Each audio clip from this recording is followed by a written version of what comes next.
All right, sorry about that all. Definitely my laptop that was bogging down there and still working on it, but at least we're back.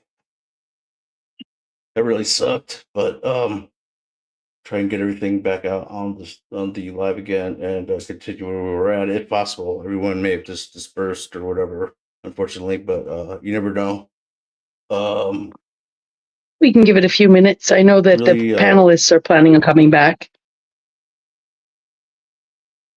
So yeah, get there. and we were getting into Sophia's testimony there, and of course that happened. But I'd like to get back into that because she was, I didn't know everything that she was telling us about, like her background and how she grew up, and uh, how I guess church can really mess with self esteem, and growing up that way, or view perspective, and that's something that I've never experienced. So I'd like to definitely hear the rest of that. Let me see if I can get it back up.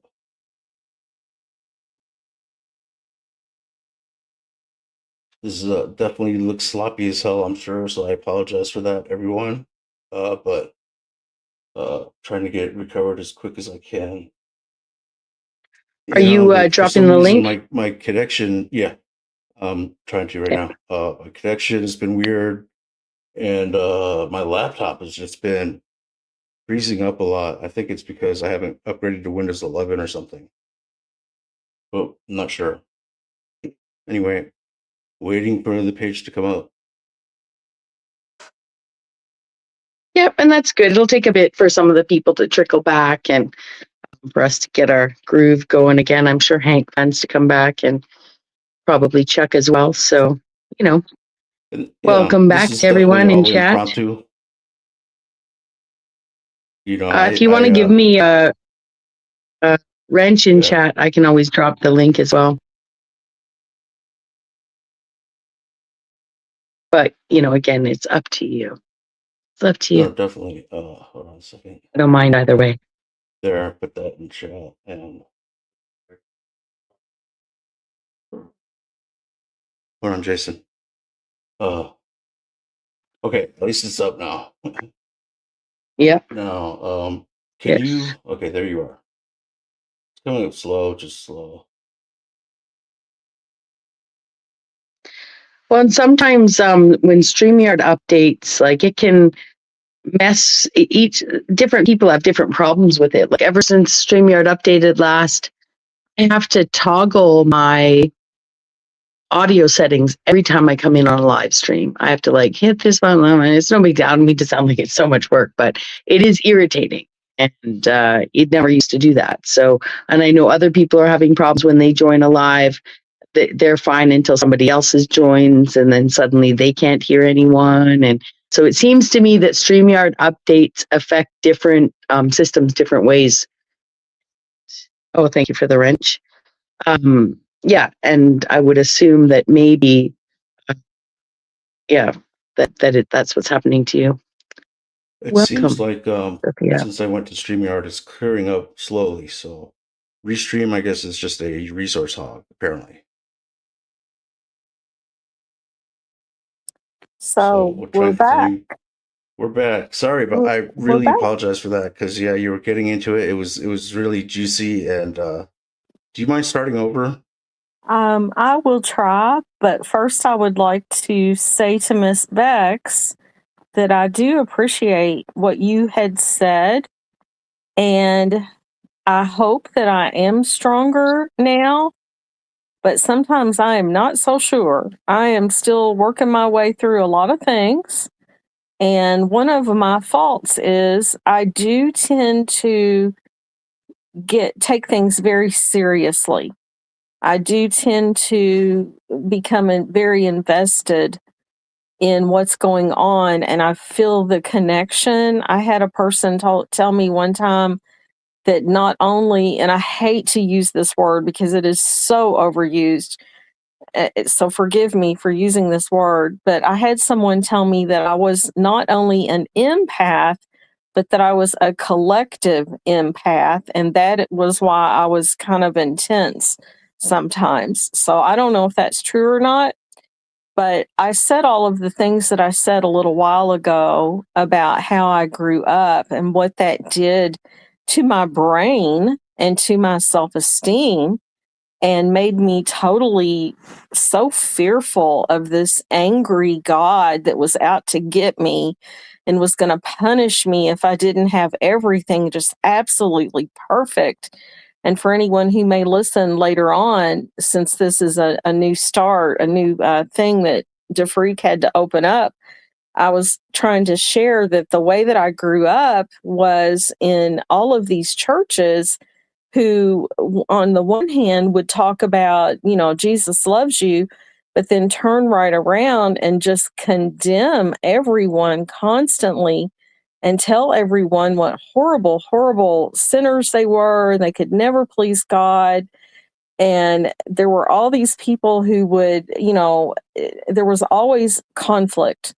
There was always people going at each other. There was always people saying, yes, I believe in God, and yes, I'm saved. That's used among evangelicals. The word saved is used quite often. And, they would say these things, but then I would observe as a child how they would live their life and how they would behave towards me as a child.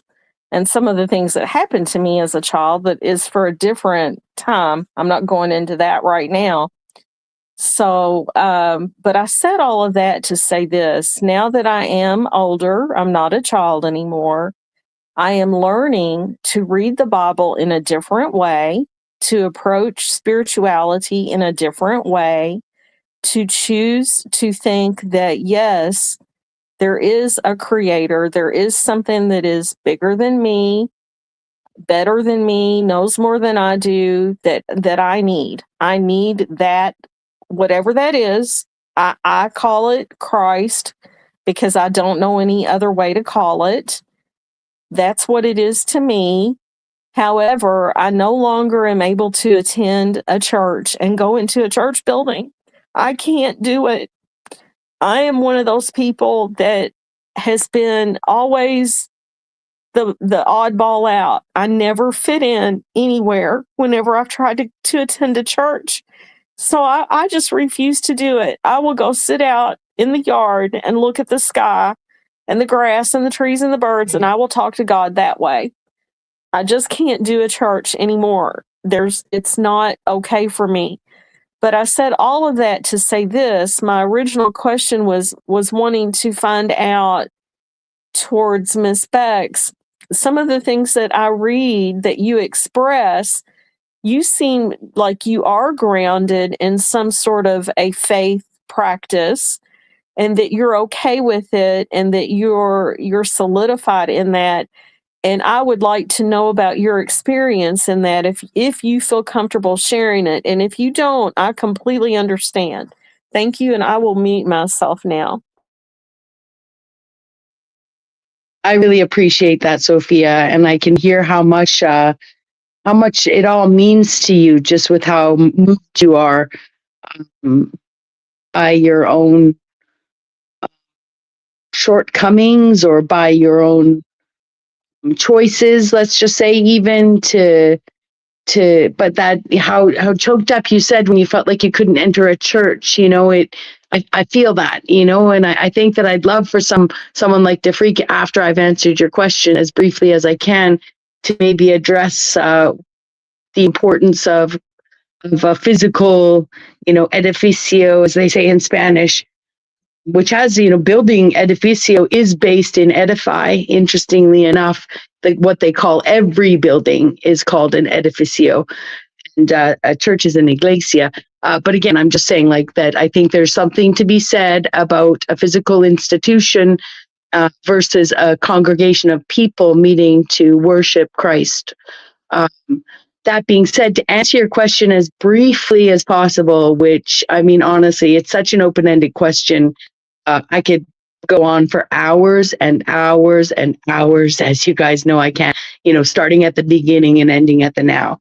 But I will share with you just a little bit about my journey, because that's where you started. And maybe we can get a sense of why you perceive I'm grounded when really a lot of people online would say she's a bit of a flip flopper when it comes to faith, right? Because I have learned a lot about Christianity through the way Muslims and former Muslims express respect for their, well, with Tafriq having his root in Islam and then becoming a Christian. And then I have a good friend and content creator who is a devout Muslim who actually sort of juxtaposes the way that the rules they have around Muhammad, peace be upon him,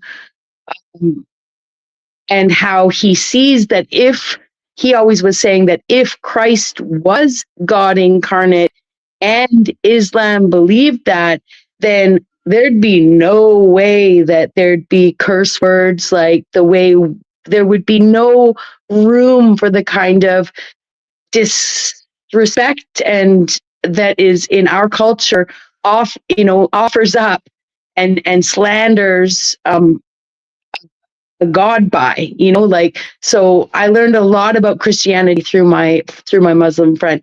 Anyways, just to briefly tell you that I don't know where my relationship, I was born with a faith that my family didn't have or didn't, I don't know why, but from age 2 on, I was going to churches with friends that my family wasn't going to. And whether that's just I happened to have slumber parties with my best friend and they went to church, or whether it was my own pursuing thereof, I loved going to church. I loved going to church, and my family did not go. So I was looking on Saturday nights to spend time with families that would be up in the morning and going to church. And I've been to so many different kinds of churches, even before I was 18 years old, just based on where my friends went. I mean, Anglican was my first introduction.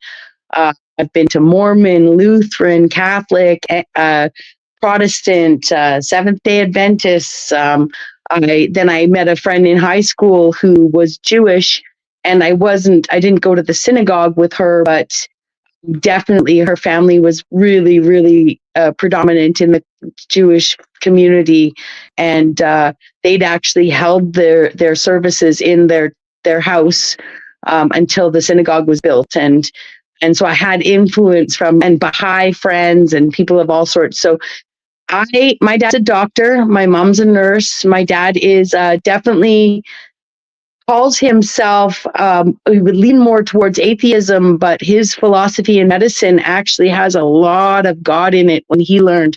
So he himself says a lot of things that actually sound faithful, but he's never, not since he was a kid, gone to church. My point to this is my backwards deduction of where this faith came from is, I'm assuming I'm born with it, but I was in an incubator as a child, and I was straight out of my mom's womb into a box by myself. And I think I really judged the people that put me in a box. Okay. I know I don't have language there, but I like to joke that, I was in this box and I was joking, like, what am I? What's my last name? Skinner? Like, what the fuck's going on here? Why am I in this box? And this is all just imaginary, but I really believe that I would have chosen to turn off my heart for how I knew intrinsically as a baby I needed more than being in a box. And I think that Jesus, and I'm comfortable calling him Jesus, until recently I would have called it God. I think Jesus kept me company in an incubator, and Jesus is the reason that I didn't give up on life, being alone from day one for 10 days, So I think I do have a rooted relationship that I kept in the closet most of my life. And I saw the man in black standing in front of me, i.e. my doctor father and his philosophy. And I saw how science was his faith. his friends were lawyers and other professionals, but I saw those men and their faith and their logic. But I knew that I was looking for a man in black that preached something different. And when I went to all these different churches, I, like you, Sophia, saw the hypocrisy of these. The leaders were men, of these men and their followers, talking one talk and not able to walk another walk. But as a child, you think adults have like free reign to do what they want. So you don't understand that you're actually, that actually the human experience and the desire to be perfect you're not designed to be perfect. So a child can look out at the adults and say, well, you talk this talk, but you don't walk this walk. That's one of the reasons why I would switch friends and which church to go to, because not only did I think maybe there was a different church out there that were something different and the people weren't hypocritical, which I learned there wasn't, but also that the fear and that was being preached in all the churches, the authority, the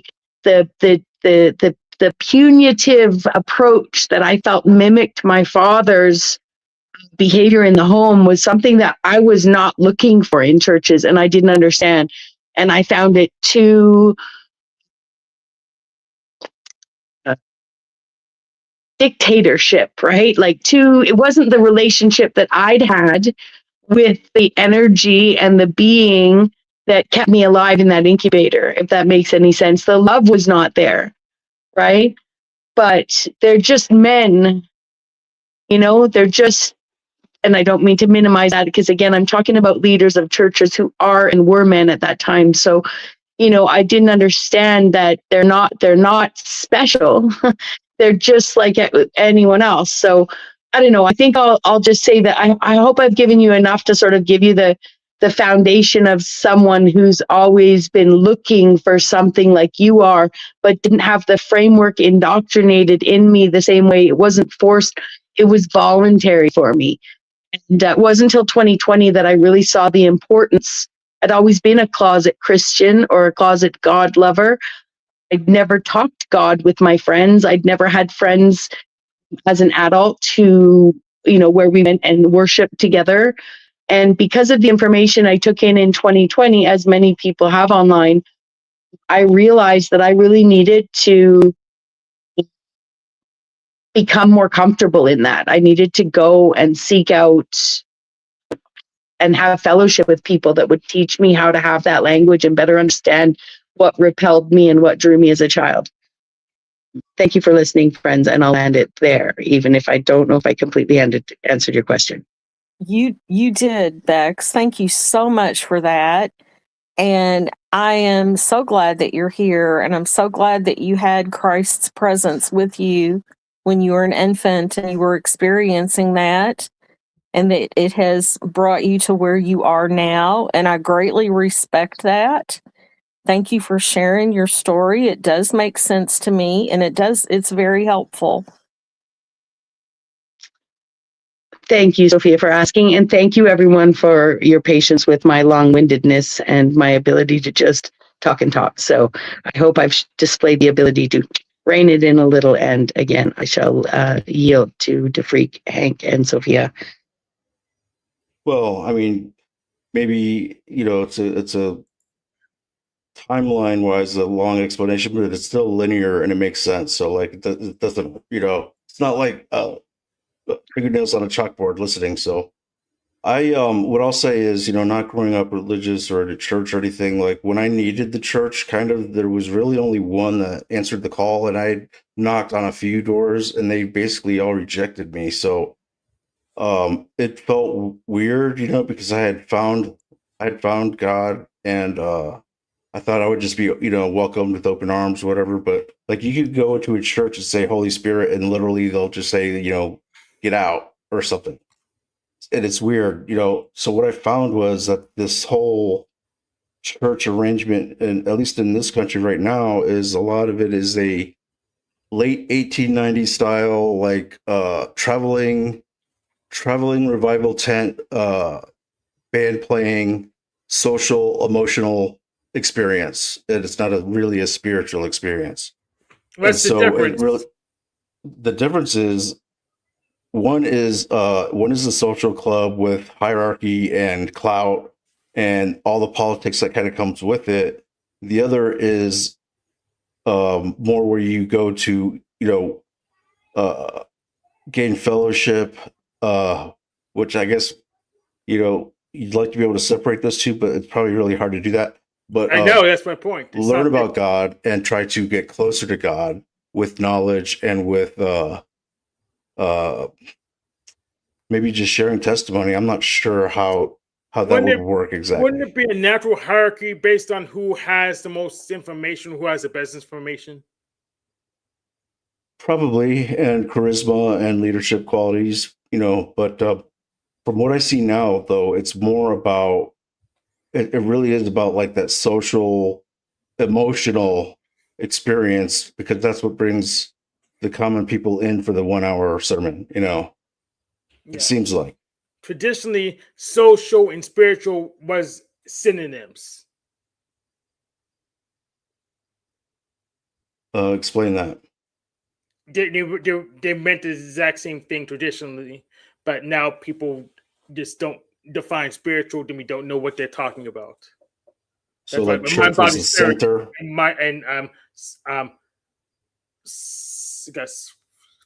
Body psychosocial, spirit and social is exactly the same thing. So So if the church is like the center of the all social experience, I And have to think spiritual. about that a little bit. yeah, Because now I would say it's just an accessory. It's like an accessory to someone's life generally, and that's fine. Like if you're a pew riding popcorn Christian, that's your purpose, that's great. I used to hate those kind of people, but now, it's like God has a purpose for them. Live and let live kind of thing.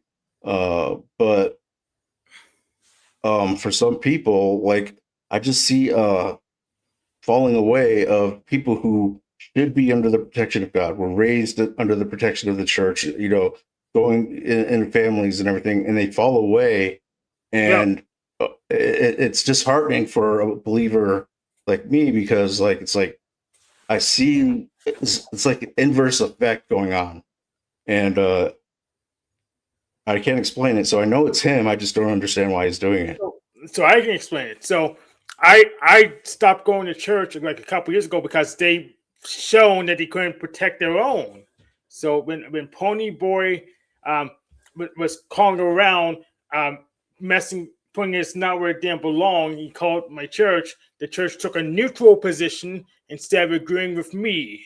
So I ditched them immediately because they didn't care about me. You wouldn't take a neutral position when you got a troll trying to harass people. That's stupid. Wow. You're so selfish. You took a neutral position instead of signing with someone you knew for you've been participating in your church for a year. Well, and for those that don't know and might not understand what Hank is saying somebody followed him from the internet, called his church, slandered his name, said things that aren't true, and the church did not take Hank's side. They took a neutral position. Am I correct in that? Yes, they took a neutral position when they knew me. And I'm going to assume that those allegations that were made to the church were potentially extreme. They were total nonsense, like they always has. Yeah. But they decided to take a neutral position instead of coming to my side. Wow. So I ditched them immediately. They shown their true colors. Yeah, that's tough, man. I wonder if that's a sign that that happened to you. I'm very sorry that happened to you. That's really sad.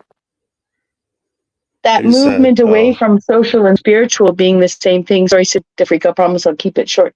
May actually have to do with us moving, coming from what we perceive to be secular societies to non-secular societies, if I've got that right. In that, in a secular society where everybody is acting in kind, in good faith, under the same philosophy and faith, your socialization is spiritual because, even though humans are imperfect, you all have a base set of rules and morals that you agree upon enough to continue to engage. Whereas in a non-secular society, you've got all people coming from all sorts of backgrounds and different churches sitting side by side on blocks. And people in those churches may not all have had the same upbringing. And now you've got this need to politically, correctedly represent and sort of meet everybody where they're at in a way that you don't have, multi-generations of people having the same, upbringing to sort of understand what the value of acting in kind and in good faith together means. So suddenly social and spiritual become different, and suddenly you have a church that doesn't know you, doesn't know your family, doesn't know where you came from. Not that I'm justifying it. I just think it may have something to do with our societies being much more non-secular.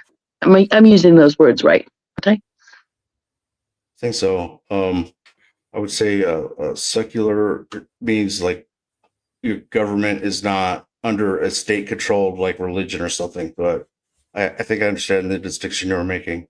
Also, Bex, real quick, that like the intermittent little popping that we were talking about the first Oh time yeah, but I forgot to for do some that reason it's when I came in. Thank you. yeah, getting that a little bit again. So I've learned anyway, something today that I didn't realize. If I may interrupt for just briefly to address DeFreak, I did not realize that you grew up Muslim and then converted to Christianity. I did not know that. So I've learned something new.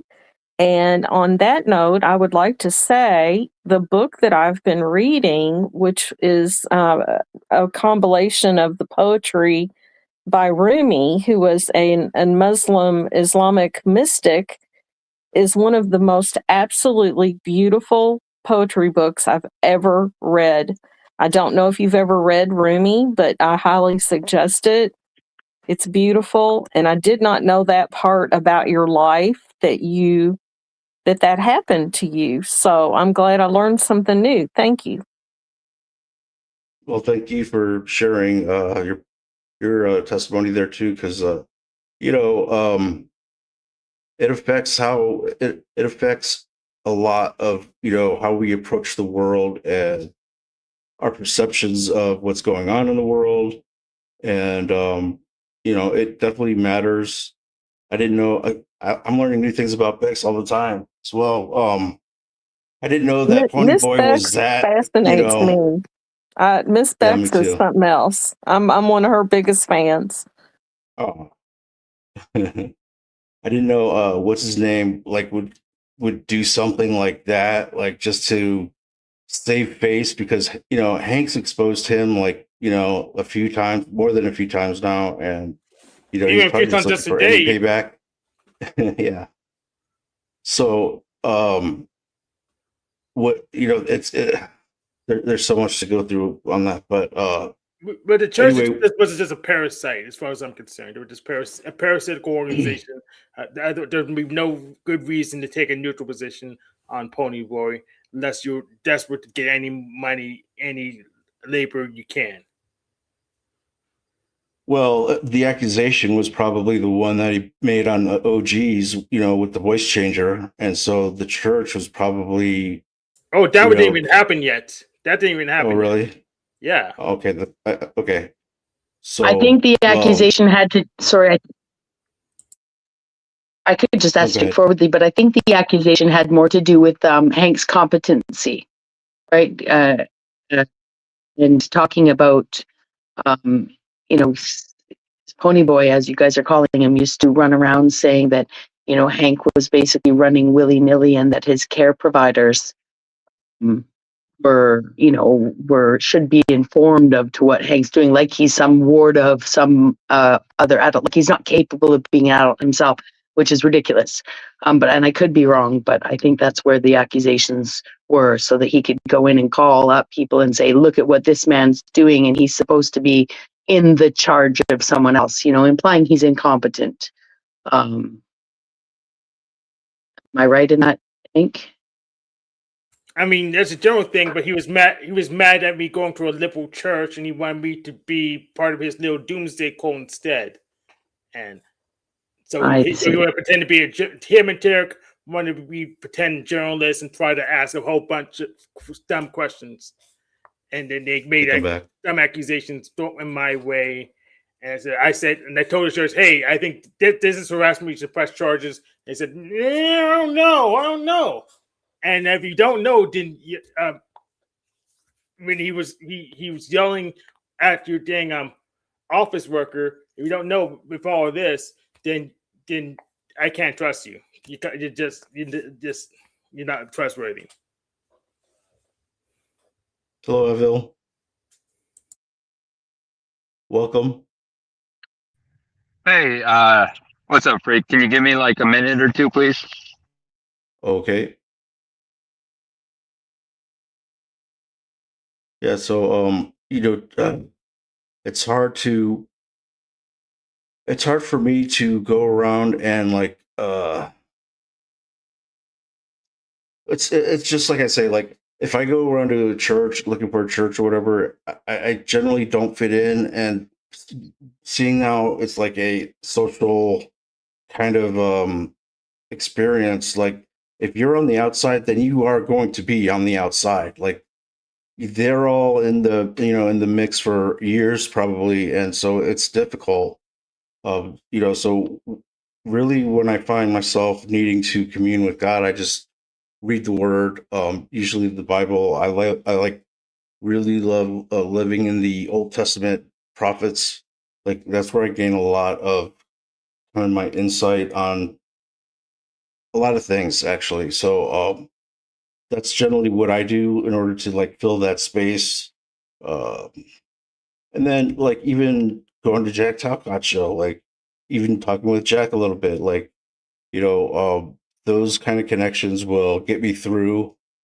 But ultimately, I'm just kind of waiting on him, and whatever kind of comes my way or whatever, uh, that's what I'm doing. I'm not like gung ho actively like trying to press into Jesus or anything. But the other thing too is I go around and I try and troll atheists into at least considering Jesus Christ, and that's pretty much my testimony, presently. So anyway, next. Uh, what's up, everyone? Hello. Hi, Eva. So Nice when to you meet you. say, yeah, you too, Bex, thanks. You said you're not trying to find him, or you're just waiting to freak, or how did you word that? Well, Not trying I to find found him, him, but but yeah. I'm not like going on missionary work or doing like ministry presently, stuff like that. I'm just waiting to see if he's going to give me a call to do something else. But so far, since COVID, I really haven't been driven or pushed in a particular direction. So kind of just been gliding around and floating around on YouTube. I don't know if there is something like that, like a calling, like what would that even look like? Like you got to go and save 1 million people, or stop a bad event from happening. I'm not sure It how that would would be look. something like being part of maybe a little church, and they go to the homeless shelter or they go to the jail every Saturday or something, and they minister, something like that. Okay. Or something small, like maybe go and offer up a baked dish for a potluck at a church in particular or whatever. I mean, it could be something big like Jack thinks, is going on, or as little as adding to a potluck after church or something like. But usually, what I'm effective at is a jail ministry or a homeless ministry. Well, I wanted to just add, Grumplestiltskin was saying in chat that if you want to interact with more people at or from church, ask one of the volunteers, like an usher. He will probably direct you to group things that the church or church members host to interact with people outside the sanctuary. And my route to the people that I congregate with on Saturdays, on Sundays in our church. It started out the opposite. I go to a place on Saturdays that's a free market that is run by a different church or volunteer group 6 days of the week. And where I go on Saturdays, pick up and be able to, with great dignity, shop for a few things that in a very expensive place to live, any little bit of groceries can help mitigate the cost of living. And the group there that gives out the food on Saturdays at this little market, and it is really dignified. You can go to each table, you choose a protein, you choose a dairy, you choose between vegetables, and there's lots there. I've been going since COVID. I mean, I was really on lockdown in my house for a year and a half, feeling something before COVID hit, and I had just gotten back to work for 3 or 4 months when, we were quarantined. And I don't know what happened to me, but and then the streaming and all this stuff, I really got stuck in my home like an agoraphobe almost. And I wasn't scared to go outside, but I wasn't going out. So I made some of the things that I go and do now aren't just out of financial need, but are out of the need to socialize. And this group of people had been meeting with me I go every Saturday, meet the guy in line, and, he's doing his ministries, asking, people over time to join the church. And I did about 8-9 months ago start going to their church and their Bible study, and even started watching a TV with them, one show a week. And so I did it sort of backwards through it. And my church is like 20 people. My pastor is the most ADHD person you'll ever meet. He's a great guy. He does not have the Bible memorized. He has the stories and everything, but he doesn't know exactly which number, which what. But the people that brought him to town to lead their church, the guy that I know the best from this lineup, from this market, he knows everything really well, and he had applied to minister, but I don't know what happened. They didn't pick him, and they brought this other man in, and the two of them together make such a great team. And I would have called it a cult in the past when people are like, "What? You don't even have a church?" Like, they used to meet in a place at the arena, but the arena started charging higher rent or something, so they just took it into their office. And I literally meet in an office building on Saturdays, like in this little room where we've just sort of made a makeshift circle, and it's a really great place to congregate with people of faith together, with some really knowledgeable people and some people who aren't as knowledgeable, and I just really enjoy it. So yeah, I just want to say that that's exactly in the opposite direction that it worked for me. My community outside worked to bring me into their church, and I'm really grateful for that. Awesome. I'm actually getting baptized sometime in the next couple of months. I've never been baptized. I wasn't baptized as a baby, and I love these people. And yeah, that's really awesome. That's really awesome. Mm-hmm. I found myself stuck in Florida back in around 2012, 13 or something, and I was already born again, and but I found myself out there stuck in my hometown, and I didn't have any way to get back home to Phoenix. So I would, literally just knock on the doors of these churches, and they're dime a dozen back there. And they would, I did not feel accepted, or here's this, or here's a little help with that, or whatever. It was basically rejection all the way, and it hurt because I really didn't expect that, because you see the game that's like on the church channel or something, like it's all churchy and they're all nice and they're all Christian and they're all singing and they're all happy, but it wasn't like that. I was getting rejected everywhere until I went to an Assembly of God, and I met Bob, who was a great, in my opinion, great man. Like, he went to missionaries in Haiti and did all kinds of work for Jesus. And so I ended up living with him for a while until I could like work and get money to come back, and got baptized in that church. But it was a lot of rejection until I found that one guy that actually would take a chance on me, I guess. So the church experience is not something that I have a lot of experience with, but what I do have is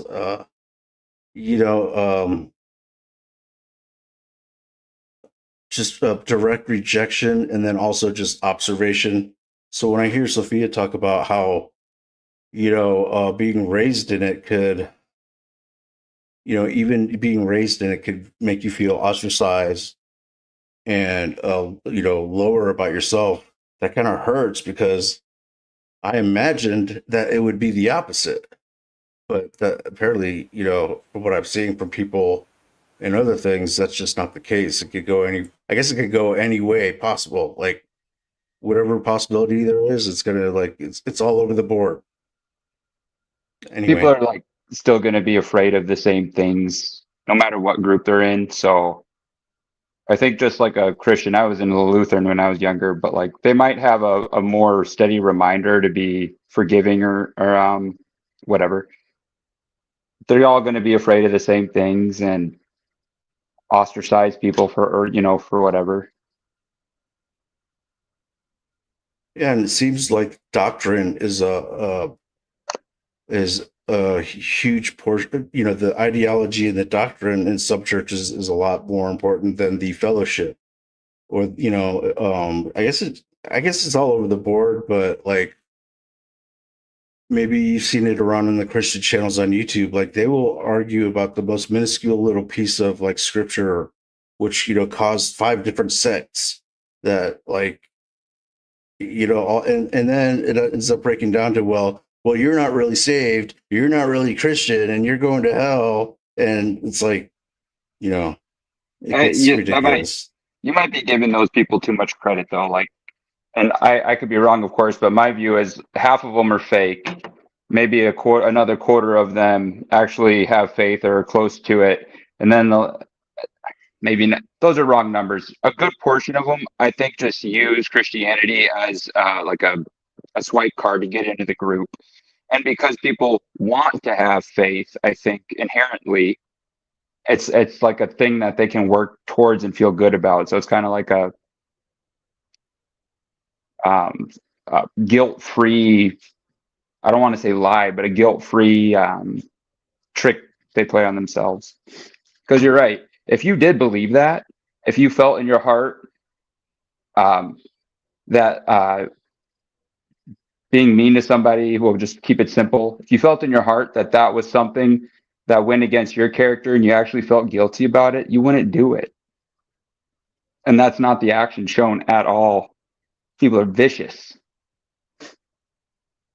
Yeah, definitely. Especially like the doctrine people, like the intelligence type of doctrination people are generally kind of like that. Like I think they think that knowing God is knowing the word of God, like inside and out. They can recite scripture like nothing. They can read it backwards, like they know the Hebrew, they know the Greek, but that's not knowing God's word is not knowing the heart of God. And there's a big difference there. And I think you need to know both, not to the extent of knowing Hebrew and Greek, but necessarily, but it really comes down to God judges your heart. And if your propensity is to like steal from people and you're always thinking about stealing, that's the heart he's judging. And if you're always thinking about like, how could I, love the people around me, love my neighbor, love God, he's going to judge you based on that part of your heart, not how much words you've memorized or something like that. So it's Or like if you've eaten a cracker and drank in a sip of his blood or something like that, or all of these crazy entailments they put onto it, and then they have smugness about themselves.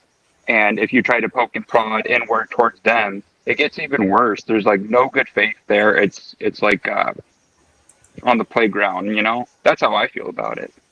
That's where you're Yeah. wrong. God can, if you're assuming omnipotent God can judge on any criteria he damn well pleases, no matter how petty. I did I say that, or Hank? What did I say that?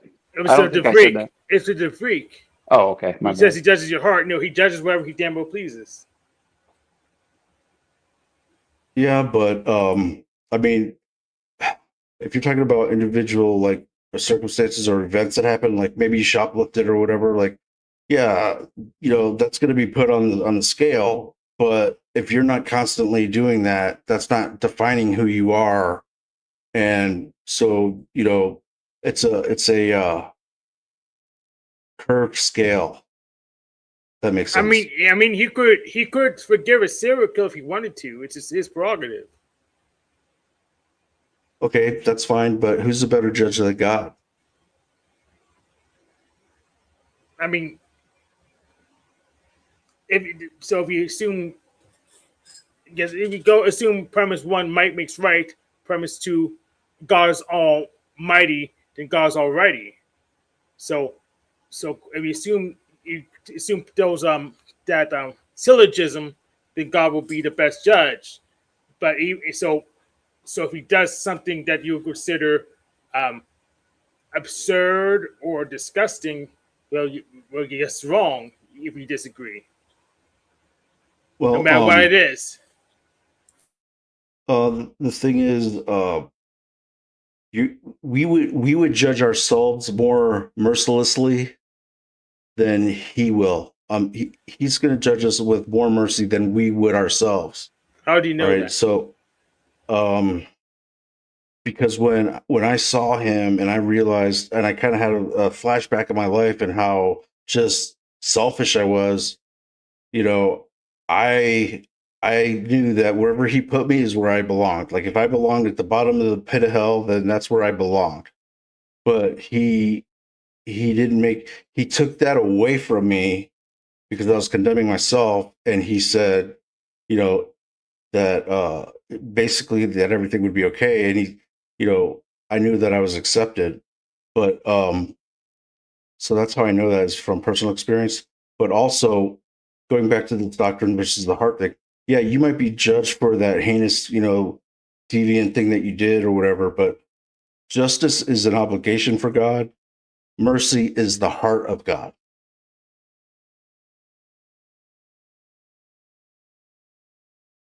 So How the hell is God you could be obligated? guilty, like you could be guilty of crime, but he's still going to have mercy on you based on circumstances or other things, If right? God's omnipotent, he's not. He has no obligation.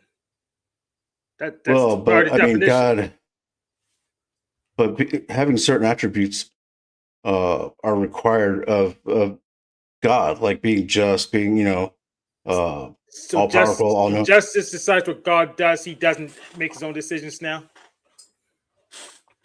No, those are his decisions. It's just he's not going to make unjust decisions or make judgments based on no evidence or irrational rage, things like that. Isn't it his prerogative if he wants to do that? He can just go ahead and do that. He could, but then we would accuse him of doing that, and then we would have a case against him. In what court?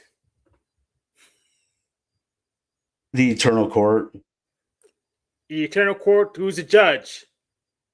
He is, but if there are, you can file motions. Okay, you can file motions, and he considers them.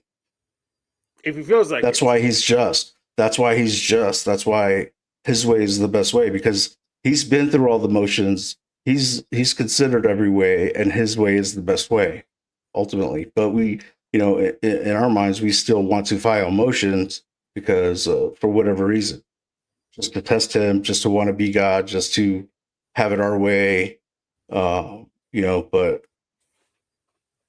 the fact of the matter is, like he has considered everything, and his way is the best way, and he proves it. So if there was a possible way that was better, how would we know about it? We're living through it right now. I mean, the knowledge of good and evil didn't have to happen, but it is. That proves that he's just, because we're living through it, and when it's done, it's going to be judged. So just because getting be judged, it's just automatically the best way? Well, I mean, evil will be defined and judged and then tossed away because it is not the best way. Well, God didn't agree with that. I mean, you remember Isaiah Oh my God. What was my favorite Isaiah? Damn, I just 40. 45:17 or Yes, something. 45:7. Yeah, 45:7. Yes. Yeah. So Right. that's for full knowledge. Like, if he didn't create everything, he wouldn't have full knowledge of everything. But it didn't, because he had full knowledge of it, doesn't mean it needed to be implemented as the governance of the universe. Well, God hypothetically could choose not to create evil. Okay, but then he wouldn't have full knowledge. No, just evil wouldn't be part of knowledge. It wasn't until they ate from the fruit. Yeah, he could just not allow that event to happen. I mean, true, but that would violate free will. And so, you know, Why would it one thing, violate like, free will? He could just make free will work without evil. Because that's omnipotence. I mean, that's how it was at the beginning. That's like literally how it was at the beginning until they ate from the knowledge of the tree, ate from the Yeah, of the he knowledge of could the have tree. he Yeah. could have put that he could have put the tree on Venus where it's completely inaccessible. But he chose not to.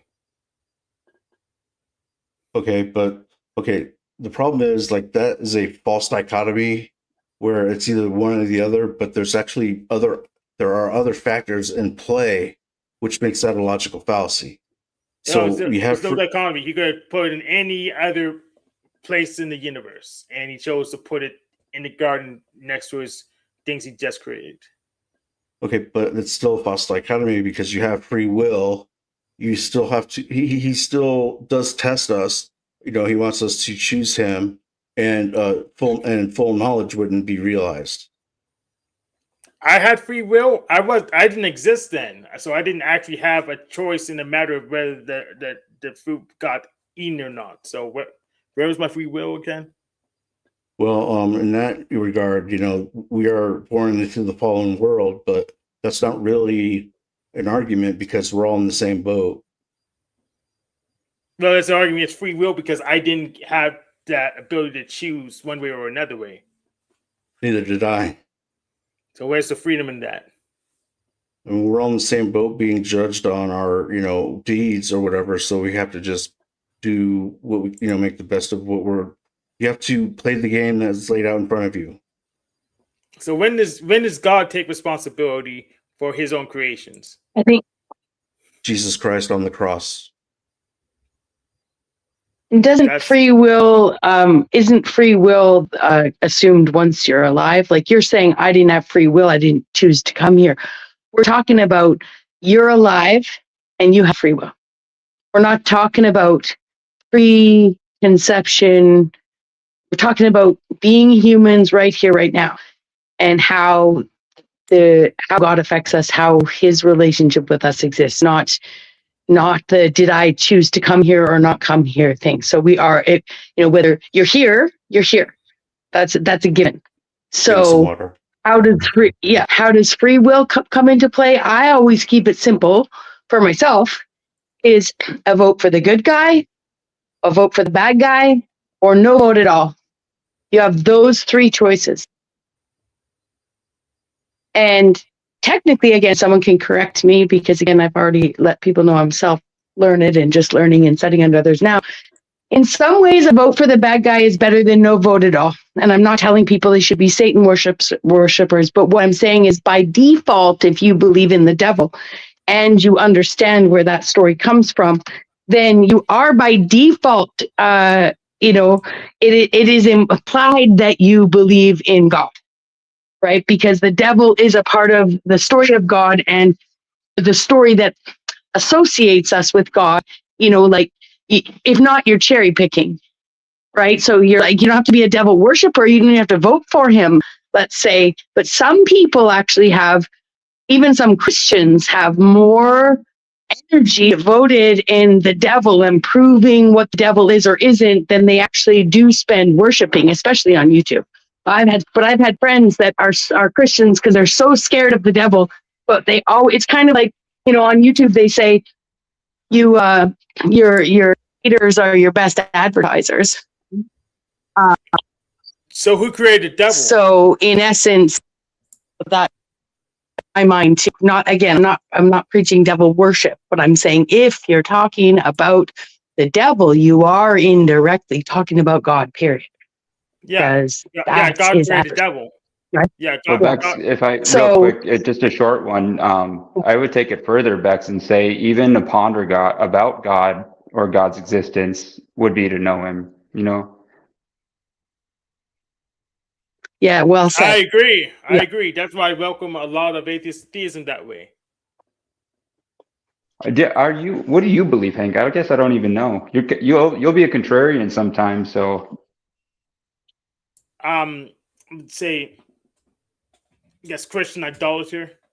That's a good way to say it. Or you can say Discordian. There's a bunch of ways. Or fictional theist. There's a bunch of words that I get live joined together for the same thing. I live down in the valley. Can you like make it simple? Um, probably for the best is idolater is probably the easiest way for you to translate to you. Or you can read fictional I'm still theism by lost. Roy Sorensen. Yeah, You're a deist. go. No, go read fictional theism by Roy Sorensen. Or if you know, do you know the term egregore? Do you know what those are? No. Go figure out what that is. That's probably the closest thing. And Well, analogies. here, let me rephrase it then, Hank. Do you think everything has always been here? Infinitum? Hard to say. Okay. That's good enough for me.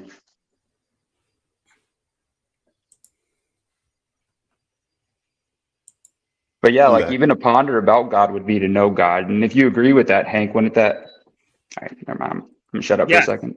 yes, make you a theist. Yes. I think it's a interesting point. Like if we couldn't even conceive of God, then maybe he couldn't exist. But since we can, that alone is kind of He must exist in some a sense. justification of something, right? Yeah, he I must mean, exist on in some some. minuscule level, Yeah, he must exist in some sense. Otherwise, we couldn't possibly think about him. yeah. But most atheists won't consider that. They'll just, well, it's just they didn't believe and they didn't know anything back in the goat herding days or whatever. So, uh, Well, that probably prevents them from accepting the facts as demonstrated. You are I believe that if you were truly atheist, you wouldn't even engage in these conversations. Like a real pure atheist has no need to debate the non-existent of God. So Exactly. just by being an atheist who wants to help Christians sharpen their sword, so to speak, by being the contrarian or the resistor, by challenging and trying to prove to God maybe you're smarter than all the men combined so far, or even trying to be smarter than God by saying if this is who and what you are, look at the loopholes, look at how great I am.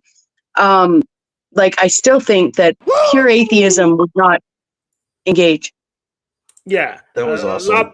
A lot of people who claim to be atheists actually worship the negation of the God of classical theism. They worship a whole. That's why they Mm-hmm. had to have talk shows going on all the time about how God's bad and how God's um, not doing the thing they want God to do, and how Christians are annoying. That's why they had to be online and debating all the time. It's part Mm-hmm. of the religion. It's part of the atheist code of Austin.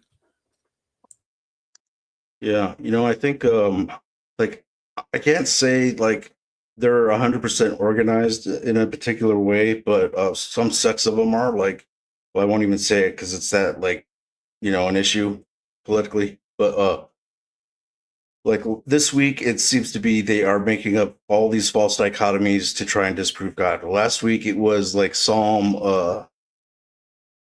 137 or which one is it? It's the one where they talk about bashing babies on the rocks.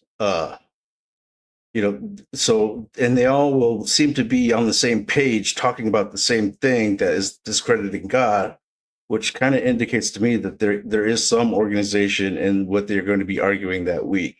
So that means that there's some structure, some figurehead from leadership going on there. Oh, but I know exactly the power structure. So comes from in America, there's a group called American Atheists, and they organize the atheist communities in the country. And one of the most famous ones is the atheist community of Austin, which I call the atheist cult of Austin because it's an atheist cult. Is that the line or whatever? Yes, yes. The line in the atheist experience comes up from the atheist cult of Austin. They produced from Austin, Texas, and then maybe in the last 10 years they can pull style people in remotely as hosts before they had to be. I think it's becoming a viable business model, actually. Like Deconstruction Zone and their little spawns. It's like they're making money on streams for sure, but it's catching on, unfortunately. But it actually is getting less viable. It was big business like 10, 20 years ago, but it's actually petering off. You think so?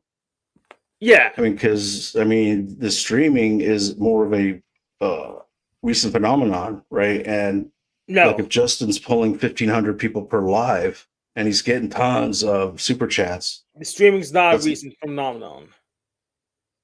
They used and also keep in mind to freak the like level or the demeanor and way they're doing their shows nowadays. Because I remember when I first got involved in that, before even Taco had it, well, maybe a year before Taco had a channel, they were very condescending atheists. I'm speaking specifically. They were just, and they kind of would dogpile and be really vicious.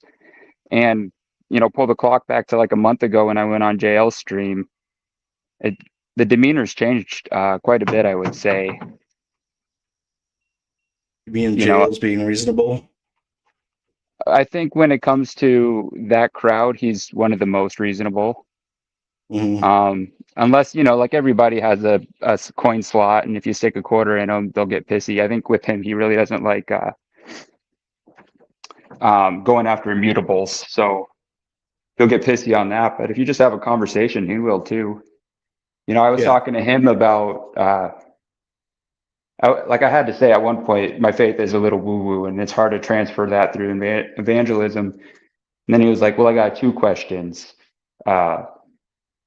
Why do you think it's rational, modally and then pragmatically speaking? So like, why is it more rational to believe in God just as a pragmatic thing? And then modally speaking, is it illogical to do so? And I got him to admit that it might not be modally logical for me to try to do it to him, because a lot of my experience is anecdotal. But he likes to conflate the two and say it's irrational if you cannot do so. But I have my own experience and I can make decisions off of that too. So I got him there, but he wouldn't accept the pragmatism part. But I think I got him there too. So a long-winded way to say that I think the demeanors change. Maybe they're a little less pissy. I don't know, but that's just kind of my vibes. Yo. Do you think that might be because it's becoming more of a viable business model and more mainstream? I still have a hard time deciphering what is fake and what is real, but I get the vibe that JL is usually having a real talk. Is there an agenda behind that? How big, if so? I don't know. Money is a part of all of it. That's money, time, For the church. Sure. However you want to split it. But Hank would know more about like the numbers and shit.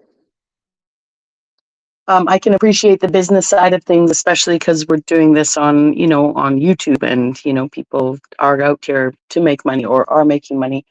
But could it also be the case that until atheists, strict practicing atheists, had an opportunity to meet so many Christians and learn how intelligent some of you are, that they had just a blanket idea of how stupid Christians must be to believe XYZ, considering they do think that it's literally, like believing in a tooth fairy or something. So could it be the case that over time, you guys having so many conversations, they've learned to have more respect for the minds that have that kind of faith, and has sort of eroded away that wall of judgment, That's perhaps. interesting. What you said is pretty Yeah. interesting. If it's like a tooth fairy, where's all the shows bashing the tooth fairy? One time, I usually give atheists a chance to debunk Discordianism, but they don't know where to start because they really don't care about it. So they're being dishonest about their true position. Mm. I'd say maybe fairly recently, like very recently, the respect has kind of entered the arena again, maybe a little.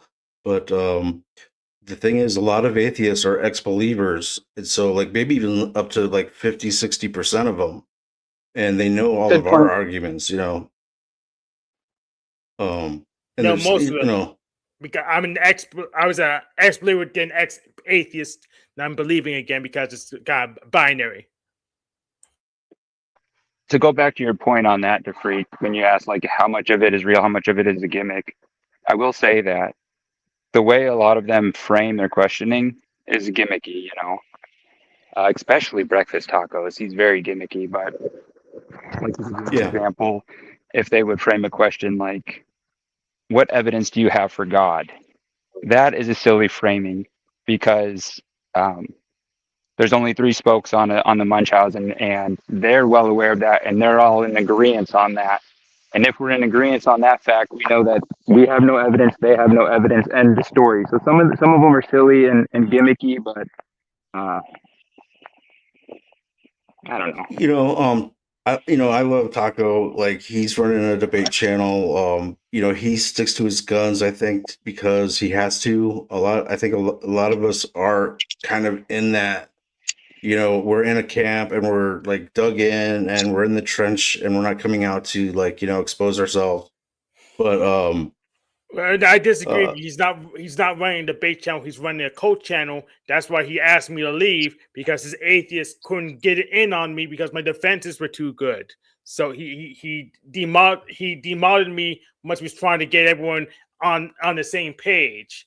And he didn't get anyone to try to go give me a formal debate because he knew he saw me smash everyone and convert 4 people to theism on his show when he was trying to bring people to atheism. So just having me around was counterproductive to the cause because I was too good at debating because I studied too much philosophy. And real quick too, DeFreak, since I got the vibe you're kind of lifting the torch for him, that might have came out like I was attacking him. When I say gimmick, all I'm saying is that is a gimmick to me. So it's nothing about Taco as a person. It's just the structure of what it is. Yeah. Okay. Yeah, so I know. Yeah. I know. I'm going to build a website just to force him to actually engage, because he would avoid engaging me ever again if there wasn't any pressure. Yeah, no, I witnessed all that. So like, you were definitely treated unfairly and everything, and your ideology is strong, and they couldn't handle, like, you were an animal, like they couldn't really tame you, and get you to the point of like basically not being able to take over a panel, and with what you were saying. So at a certain point, for the group's sake or whatever, his crowd, like, yeah, they had to ostracize you or whatever. I'll see what I can do. And I to patch reversed that on but, him. And I reversed that on him. He was even gone for 6 months for some reason because I drained him. I was steer's pool because he acted like an asshole, and he acted like an asshole with some of the atheists too. So he tried to ostracize me. He got ostracized himself because I had too many connections. So yeah, do you think you would want to do a formal debate with someone on a certain subject or something? Because I'll bring that to him. And I'll debate his ass, but I want the machine lies as a moderator. that sounds fair. What I'll say, like, in terms of like gimmicky or whatever, is like when I see, and I think Justin is a great guy. Like, I think he's a good-hearted guy. I think he's a positive person. I think I like the guy. I think he's brilliant and everything else. But what's gimmicky to me about like the overall atheism channel is yeah, you could break down all the stuff that makes you think that it's all fake, that it's all, made up, it's all fairy tale, this is this and that. And I saw someone, called in and they were like, yeah, I'm at the tail end of my deconstruction. I'm not believing anymore, blah, blah, blah. And, they went through all the stuff and like, yeah, it's definitely fake, definitely fake. Yeah, definitely fake. Yeah.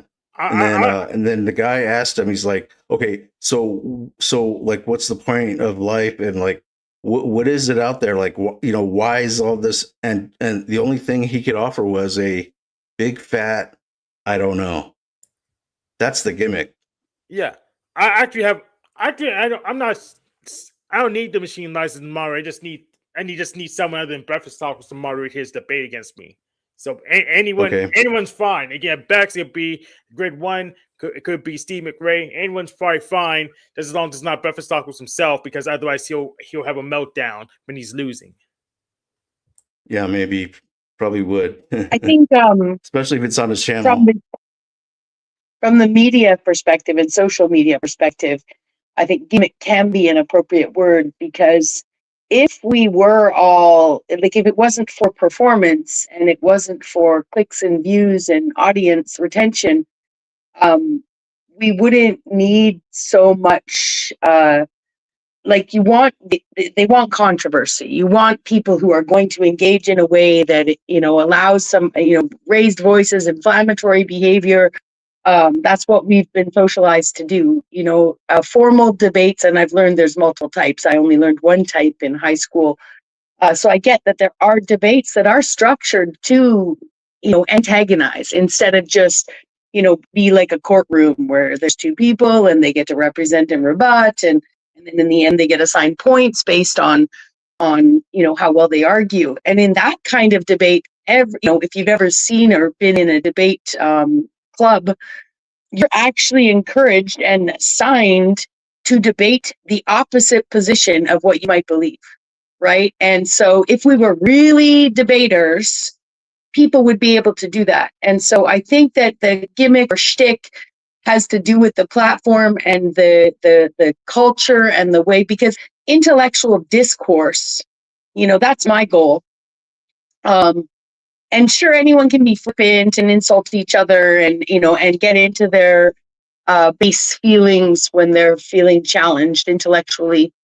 And that's a normal human reaction. But if, from the faithful's perspective, if the goal really is to bring people to Jesus, and yeah, I get that, sort of an eye for an eye, or meeting people at their level, or, do unto others as you'd want done unto yourself, shows when people are behaving a certain way that you have every right to treat them the way they're treating you if you want to. But is it a virtue or a vice? Is it, virtuous or sinful?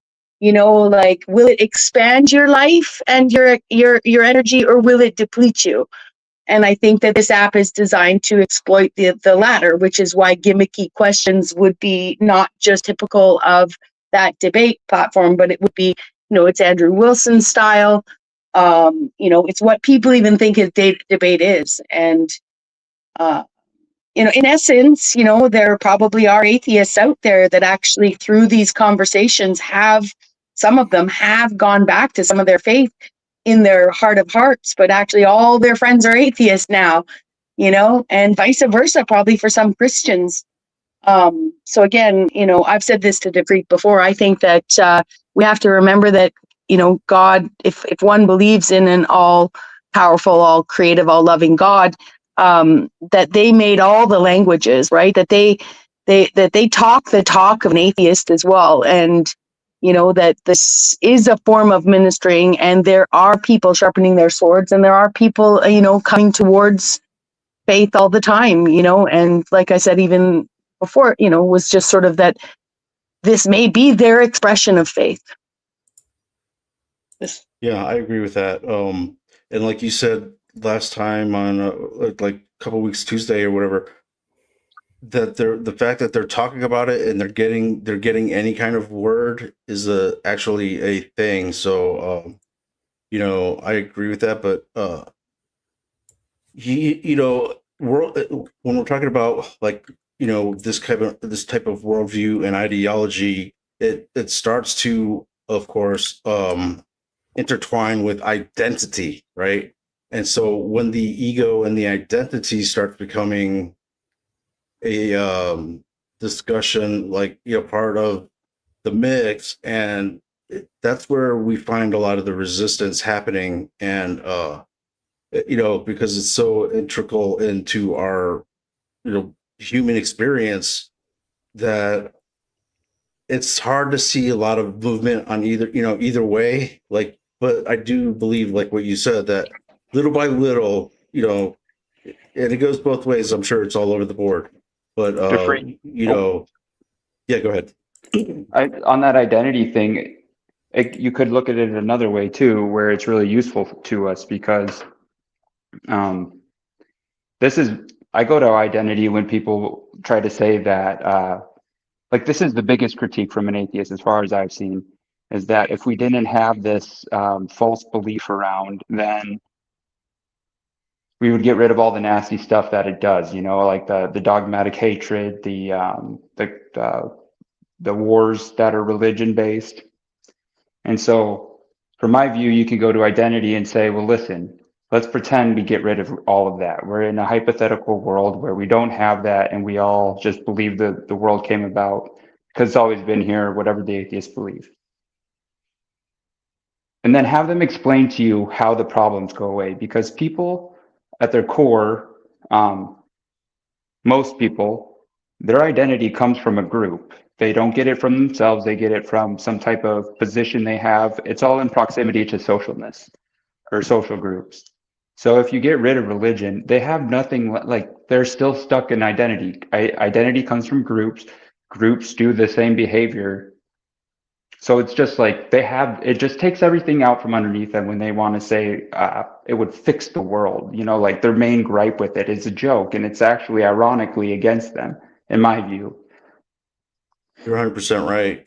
You're 100% right, because it's basically what they're saying is, let's destroy what got us here.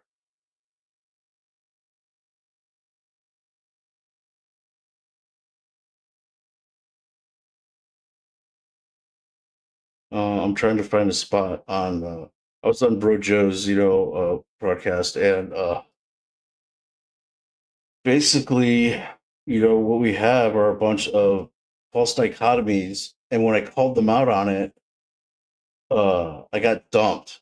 So I find that kind of funny, kind of ironic, because usually, like, it's pretty chill over there, but they brought up the definition of, I might have to do it myself, false dichotomy, and I don't think they realized, and I didn't realize it at the time. I don't think they realized that that's basically all their argumentation, at least for this week.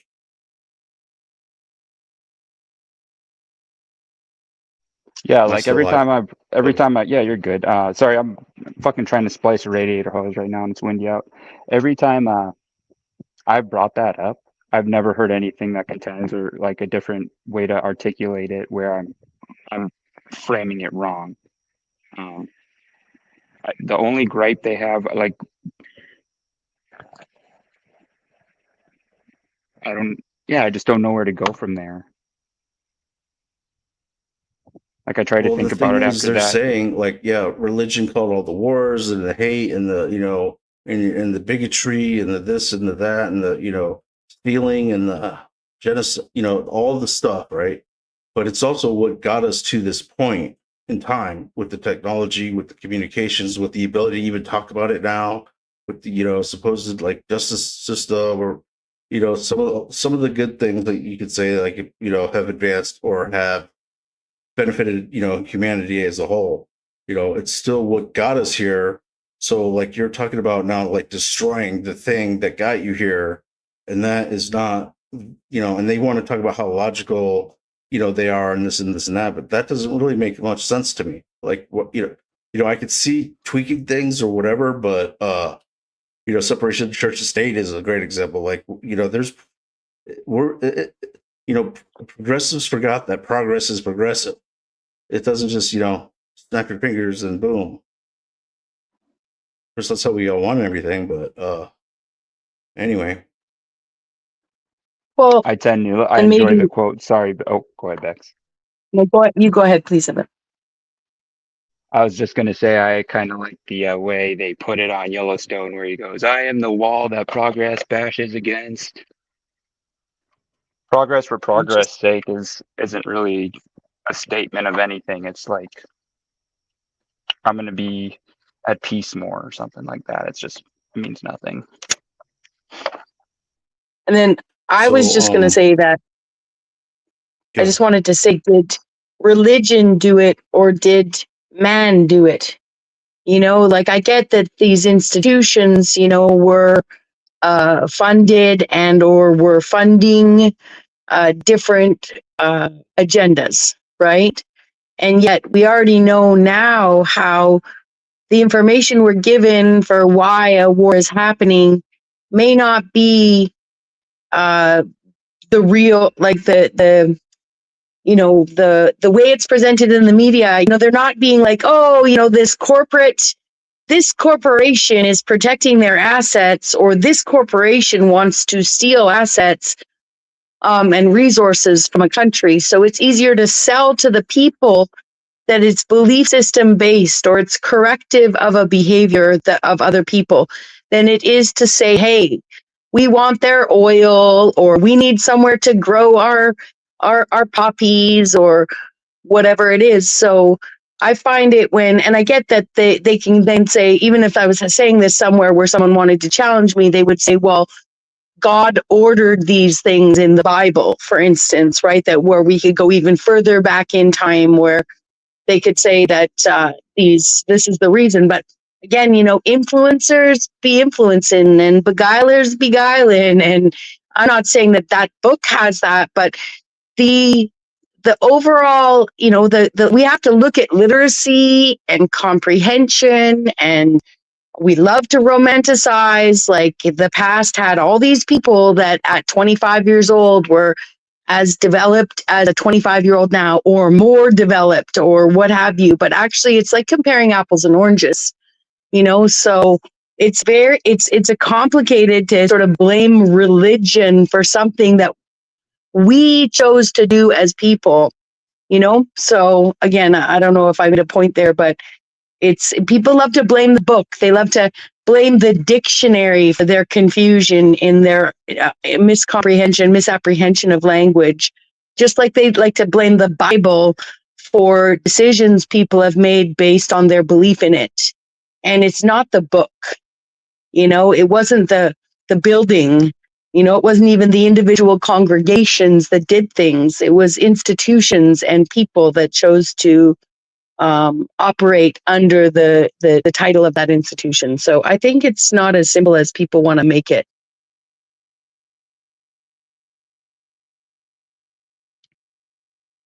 Yeah, I agree with that. Good points there. It's not, but we all want to boil everything down to a simple form so that we can, like, you know, we want simplicity in everything. You know, helps us navigate the world. But what you're Well, saying like, that literally we need to destroy the thing that got us to this point is like it's so illogical that, you know, the only way you could really stick on board with that ideology is that there is an agenda, another motive driving you for that, whether it be the money, whether it be you want to justify a lifestyle, or you want to be God or whatever. You know, you can't sit there and say that you want to destroy what got you there, and think that you're a rational, logical, sound thinker. In my opinion. Anyway, this has been like the theme of the atheist this week, is this false dichotomy business where they go, well, kind of like, you know, can God make a rock so big that he can't lift it?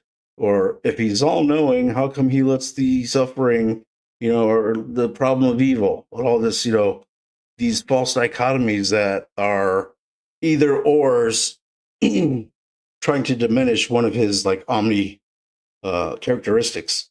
And it doesn't work that way, because you have free will of us as a factor. You have other parts of the omni properties that are a factor. And so they think they're so clever in these false dichotomies, and it's really just a logical fallacy. And I think that some of them have built their whole ideology based on this. And so, like, when I kept saying it, Brojo got mad at me. He's like, "You say that word one more time, and I'm thumping you." And I didn't mean to do it, but I did.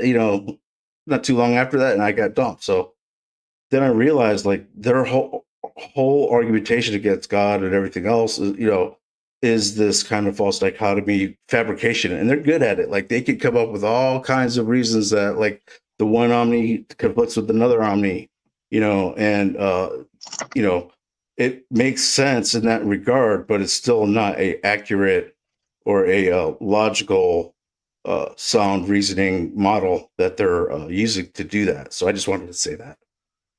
That's kind of wild that you brought that up, because I was just about to fucking give an example how that's always the case. So yeah, and it seems to be a theme this week. Like, next week it'll probably be Samuel, whatever, when they, like, wipe out the Amalekite. Like, it's always a themed argument, and you see it kind of happen generally, like, in a swoop across the board of these different, like, deconstruction zone or other, like, different atheists and whatnot. And that's fine. Like, but that's kind of a churchy thing.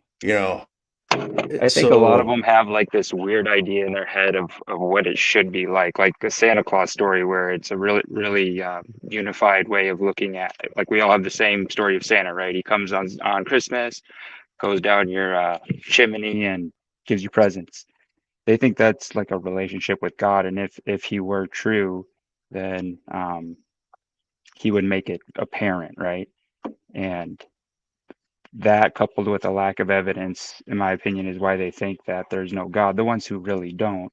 But, like, what gives them the impression that like, God is in a consensual relationship, or you can just go your entire life, and you know what I mean? It's like a negative argument, right? Is that how you phrase it? Or I don't know if that even makes sense, but it's like, I don't know how other people have ever, like, faith isn't static. Faith gets stronger, it gets weaker. I've had experiences so fucking crazy, and that were also in line with what I wished for, that it makes it that much stronger, right? Are you Do familiar you think that's with this Copenhagen school / biblical minimalism ideology that is kind of making mainstream atheism lately, where they deny Moses, they deny the Exodus, they deny Israel was ever slaves, basically, paper genociding the history of the Hebrews and the Jews, just so, like, they could just dismiss everything, I guess, and say, like, God isn't real. Do you know this ideology? I've never heard of it. Yeah, it's interesting, but and they say they have evidence, and they talk about have you heard of, like, the Levant and, like, the different tribes and everything that were in that general area between Egypt and Babylon or Persia, and how the No, different groups. I mean, it's a whole thing, like, and just like but anything that's, like, it's it like half true, right? There's a lot of truth in it, but that's the stuff I'm not interested in, though, because to me that sounds like dogmatic apologetics. I don't know, like, I don't know. It's hard for me to find anything. Nothing comes to mind where I need history to talk about somebody else talk with somebody else about God who doesn't believe. interesting. Yeah, that's I a just that's a don't good see. point. I don't see why you would need it. And I'm not Well, they interested want in doing proof. dogmatic debates at all. I don't follow like a structured religion. Got nothing against them as long as they do things how I think they should be, like follow moral intuitions that we all share, shit like that. So, you hang out over at Jack Talcott's, lately, or I love Jack or Talcott. that's cool. How about Finding Gnosis? I subscribed like last week, I think. So, but you're more of a Jack fanboy, than Finding Gnosis, or 'cause, like, I don't I don't know if I think maybe the first time I saw you was over there. So I'm just, wondering if where we kind of cross paths. Oh, well, yeah, like Jack, I didn't always like him. I went there for the shit show at first, but over time he has won my heart. Uh, but Finding Are Gnosis, you he seems like a cool vegetarian? chat. I like how they're abstract thinkers. No, I'm not a vegetarian. Do Nope. you go to Missing Mods channel? I think I've heard of Have it, you but I've been to never Missing been Mods? there. No. Yeah, what I love about Missing Mods channel is, as a Christian woman, um, and as a Christian channel, that she has, the group over there is a group of atheists and Christians, right? And they've known each other a long time. And so as much as they have their beefs with each other, or their little inside jokes and their debates, and they've seen each other, I'm sure, in other platforms, perform differently. It's a great place to see friendships between people with different belief systems. And more often than, even when there is antagonism, or if there is somebody in the group that is always, sort of like, the one who's bringing up the atheist in the group, and I wouldn't even say that, because there's probably an equal number of atheists and Christians, and I just really appreciate a channel that can do that. It's rare. People perform on YouTube. It's a lot of performing moral authority, even outside of the arena of, theism versus atheism, right? Political correctness has people virtue signaling and not even comprehending what true virtuosity is. And yeah, Bex, Identity I I couldn't just really agree like more it. with you. Like, I think a lot of the time it's all fake and gay on you, well, whatever, more than YouTube. But like, I initially came here just to like workshop with real people and real sentiments, not all this fucking fakeness, uh, money grabbing, like changing way people communicate type nonsense. I don't know. I get it, but I'm still not a fan.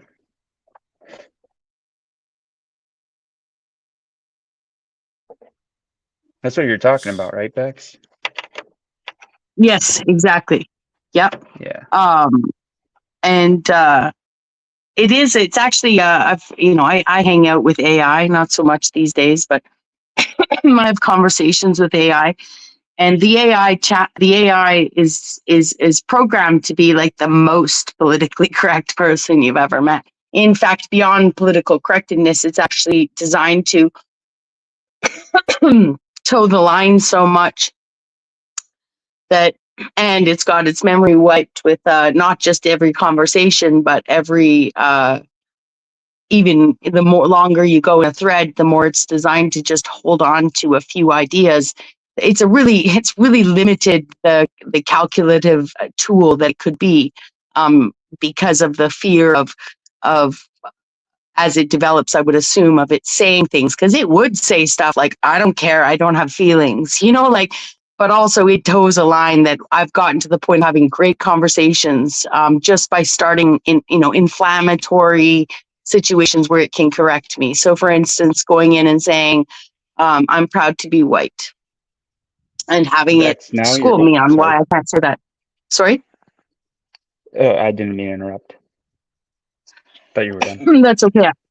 Yeah, I was just going to say that, and then leading it to understand why its immediate decision to correct me is really inappropriate, considering it doesn't know if I'm a 12-year-old boy, 15-year-old girl. It doesn't know where I'm coming from, and that if a 12-year-old can go in and say, I'm proud to be Chinese, I'm proud to be black, I'm proud to be this, but a 12-year-old can't go in and say, I'm proud to be white, without schooling them like it would school me. It shows the fear of the programmers. And then it's been told to apologize. Like, the only apology from a calculator should be changed behavior. And especially because the word means nothing. I'm not holding resentments against a calculator, right? So I don't know. It's fascinating to see how limiting, when you've been interacted with a chat bot or whatever, this AI, and you start to see how we've programmed ourselves to behave this way, that in fact that chatbot is performing some sort of moral authority in many cases, and it doesn't even it literally doesn't comprehend what it's doing. So now we're out here in the real world trying to so-called respect each other, and police each other, and it's actually stunting us to be stopping someone in the middle of a conversation and telling them they're not allowed to say that, or I don't know. It's really fascinating how much emotions come behind, and how much performance comes to like saying the right thing, like throwing the book at each other. It's really a waste of time. You have stumbled upon is not the right way. You have brought up one of the most interesting things of our time. Like, I could talk about this for hours and hours and hours, because there is a line somewhere, in my opinion, there is a line somewhere where it stops being or here, just in case anybody doesn't understand, at the heart of it, the very, very core of something like AI is very simply an open circuit or a closed circuit. So what that means is if we turn something on or off, and it's just shooting electrical signals, that's it. Just on, off, and then it does things after there. It gets a lot more complicated, but that's it. There is a line somewhere, in my opinion, where you start introducing a language model, and I don't even know how to word this really, but because my intuition is that people should always treat AI like a wrench. Your wrench is not conscious or whatever, but it is programmed by people to respond a certain way through language, which is like at some point there's a line there where I think it gets perverted and kind of creepy. I did a horrible job articulating this, but it's just super interesting because it essentially is a wrench, right? Yes. But like you were bringing up, people talk to it like it's a real person. It's crazy. Yeah, I don't even know how to think about it. The way I think about it, and I know for certain that it's made to mirror you, almost like a chameleon type of sociopathic narcissist like personality. They mirror you, and it's supposed to make you emotionally feel a certain way. Okay, so like that's the base core of a general personality AI chatbot programming. So it would rather tell you that everything's going to be okay over telling you that you have like stage 4 life-threatening cancer or something like that, and you're going to die tomorrow or something. Dude, freak though, you would be doing it right now though. You're doing it right now though. Like you're saying it would be doing this or that. It doesn't do anything. It literally is turned on or off. Like it would be the equivalent of predeterminism. So it's not like making choices. You know what I'm saying? And this is what I mean when it gets so slippery when people. That's why AI is so interesting. But I mean, it's built on we're talking about on off and circuitry, but our systems are all built up from that to the point where the chatbot is programmed to mirror you and to make you basically, I want to say like pacify you to a certain point and then give you the truth. Like it's more important for it to make you feel a certain way than it is to give you the truth. It's not capable of knowing the difference between true and untrue unless it's been told, though.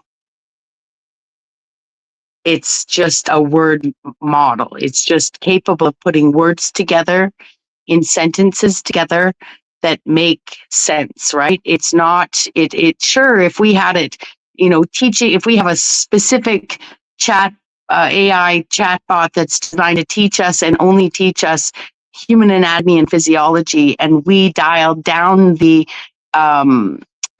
hallucinatory capacity of it, which is simply just being able to put words together to have a conversation with you and meet you on your level, which you're right, it is designed to mirror you.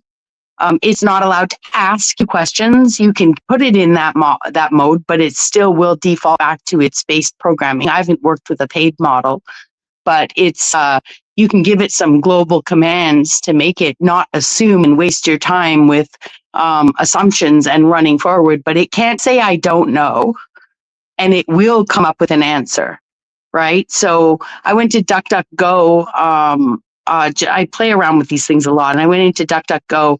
I just happened to have it on my old phone, and I was just asking, is there any actors, like you would Google AI, is there any actors that overlap between 24 and Game of Thrones? I'm lazy. My neurodivergence has me not really remember actors' names, and I don't have the patience to scroll through a bunch of pictures of cast that I may not recognize their face because it's been 15 years. And so in Google, I could probably get a good answer, but I just happened to open up DuckDuckGo, and it said to me, yes, there is, that the main actor in 24, I can't remember his name, Jack somebody, is Kiefer Sutherland, and he also plays Ned Stark in Game of Thrones. And I'm thinking, you're a fucking idiot, right? Like, you're an idiot, like, why are you telling me that Kiefer Sutherland? So they have to say to it, are you sure? Right? And it's like, oh, my bad, sorry. So, I've played around with ChatGPT a lot and said stuff like, who is Francesca Soros? Right? I've just made up a name. Who is Francesca Soros?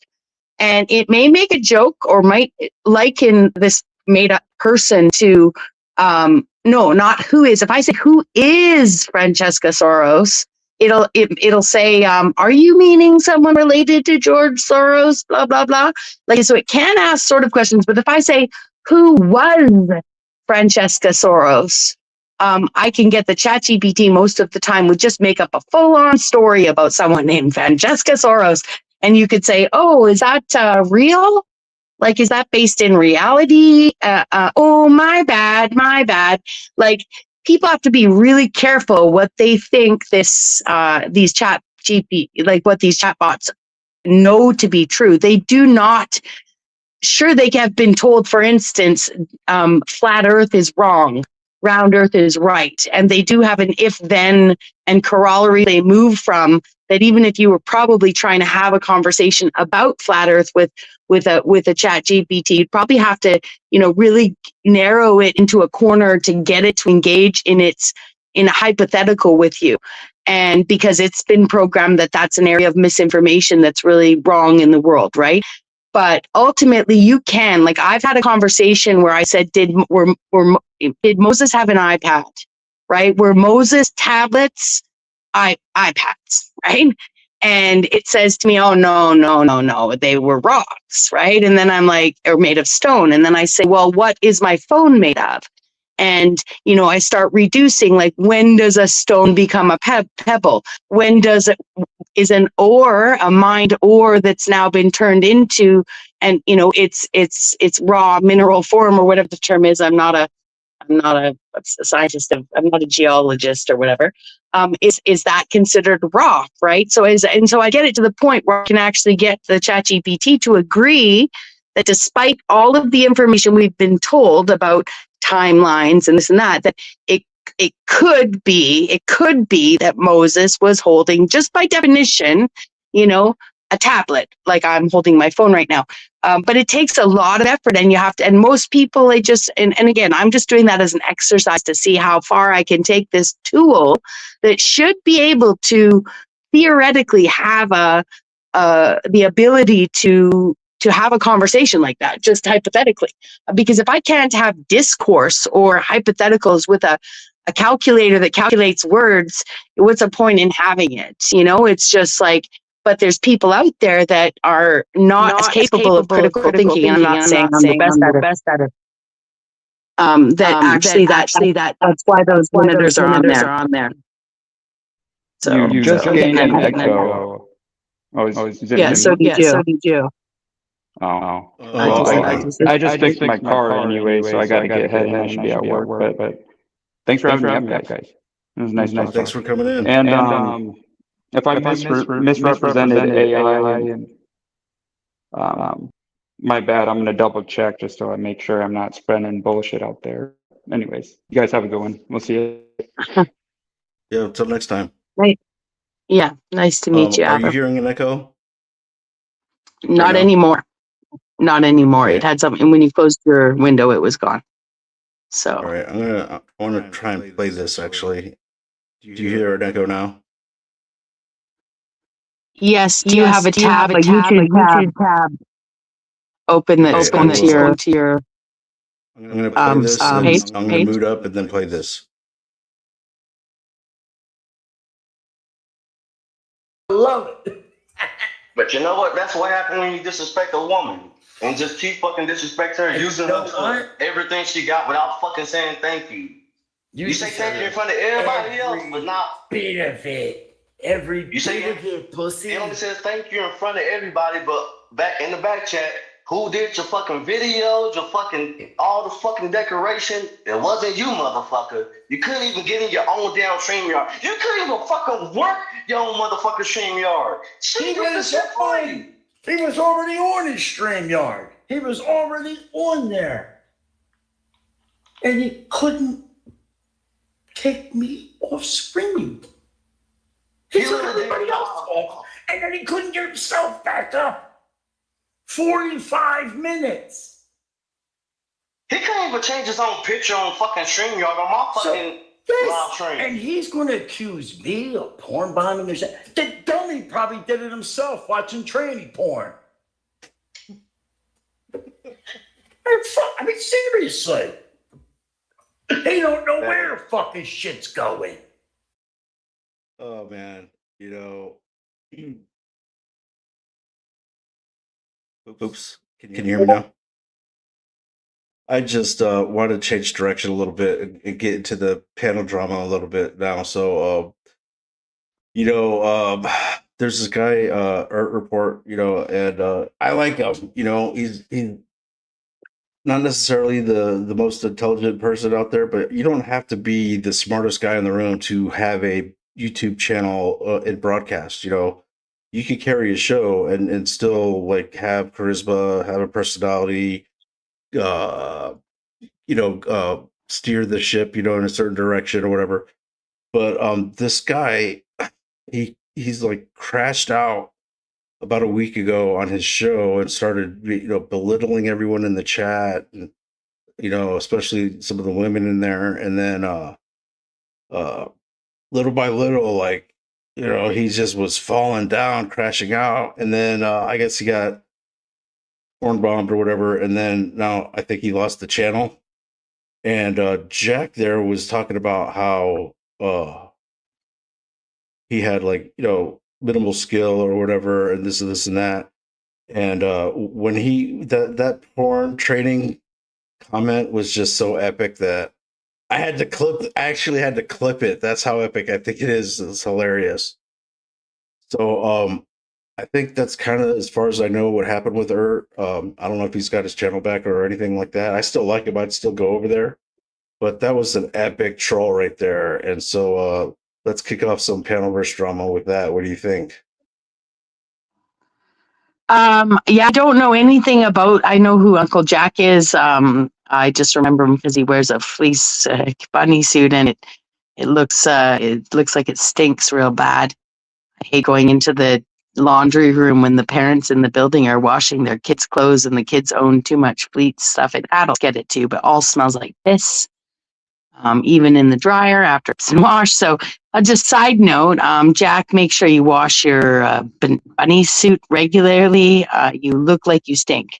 As far as Ert goes, I didn't know anything about him until I saw Imperious over on another panel talking about how he had noticed that Ert wasn't paying attention and had intentionally, according to Imperious, sent in people to play porn in the background and get this infraction against this Ert guy. So as far as he's concerned, my introduction to him until this video you just played was all just hearsay. So I can't say much about him at all. I don't know anything about him. Yeah, he had a fun show. More on the African American side, and they have their own kind of like things they talk about or whatnot. But it's entertainment. It's fun. Trolling is always great, especially like if you've had a night full of like Christians, apologetics, and atheists, like nonsense or whatever. Like just go over there, hang out, joke, troll, chat, and it's fun. He'd have certain people on the panel or whatnot, and so I liked it. I liked the show. I liked his hosting it, his uh nonsense. Nothing like seriously.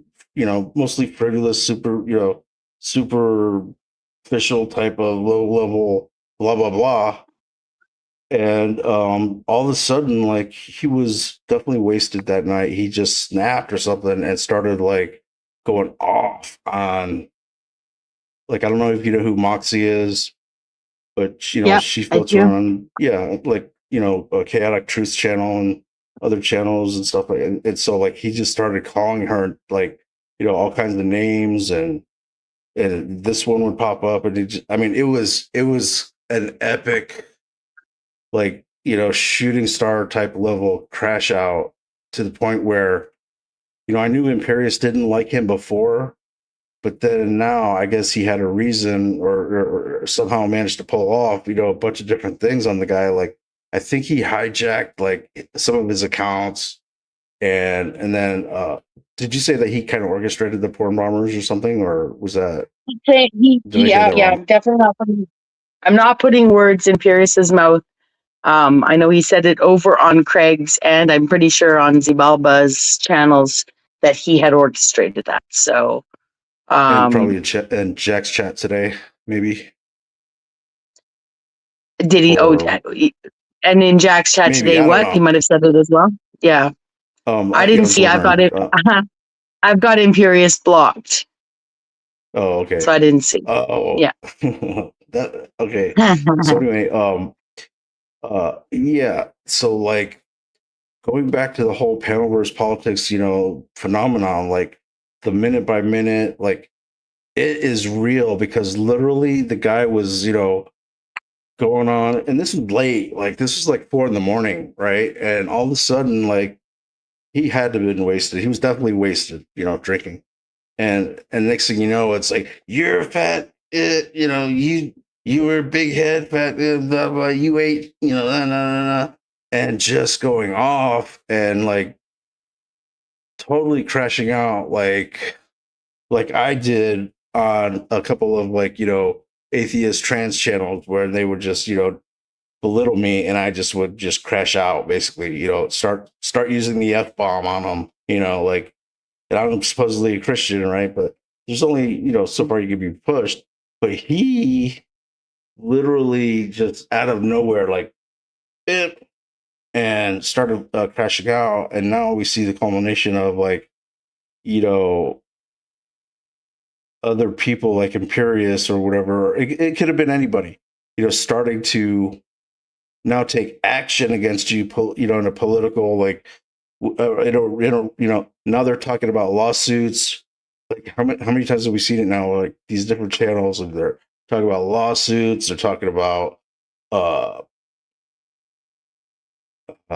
slanderous, like, reasons to go to court, or just general threats, or doxing, or it's what do you think about all that? Pretty crazy, huh? Definitely crazy. And I know that with you being in the American system, me being in the Canadian system, from what I understand, at least I understand in America, the threat of litigation is actually more a motivator and sure a possibility than actually as often as people litigate things.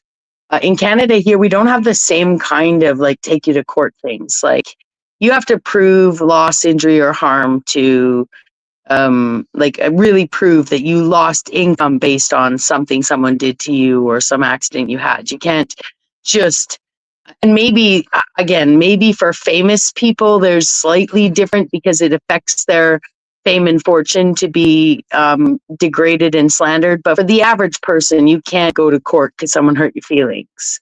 right? So Yeah. when it comes to like, the legalities of somebody nefariously sharing, for instance, your address or name on YouTube, again, I don't know that,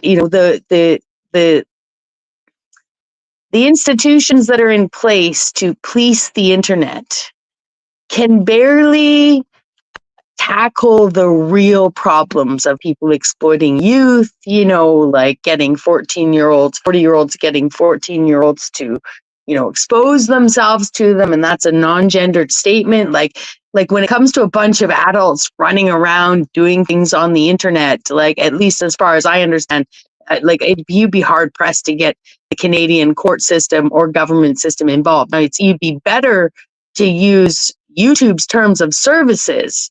First phase litigation would be, can I prove to YouTube that this person shouldn't be on YouTube, for what they're doing? Then that I think there's more validity in that, even though people think with some of these big bully channels or whatever they haven't been shut down. So that's not true, Bex. No, I don't think you really have to understand the size of the platform that YouTube is, how much work it takes to get something to a human to review. So you've got to give the right information to robots first and foremost, right? About that kind of stuff. And then, it would have to be proven to be a pattern. And, if people put their content down because they know that can happen, then you've got to have your emails turned on. So at bare minimum, and then you've got to be actually screen capturing, recording things or you have to know the timestamp when something happened. And so on and so forth, because as soon as they go down, you don't have the URL anymore, which actually, by the way, if anyone needs that kind of information, you can have your email notifications turned on, and you will always have a picture of the thumbnail, and you will always have the URL to the specific stream. And even though it's been deleted or hidden, there is a means to use the YouTube to do that. Again, I'm not trying to tell people they should be reporting channels, but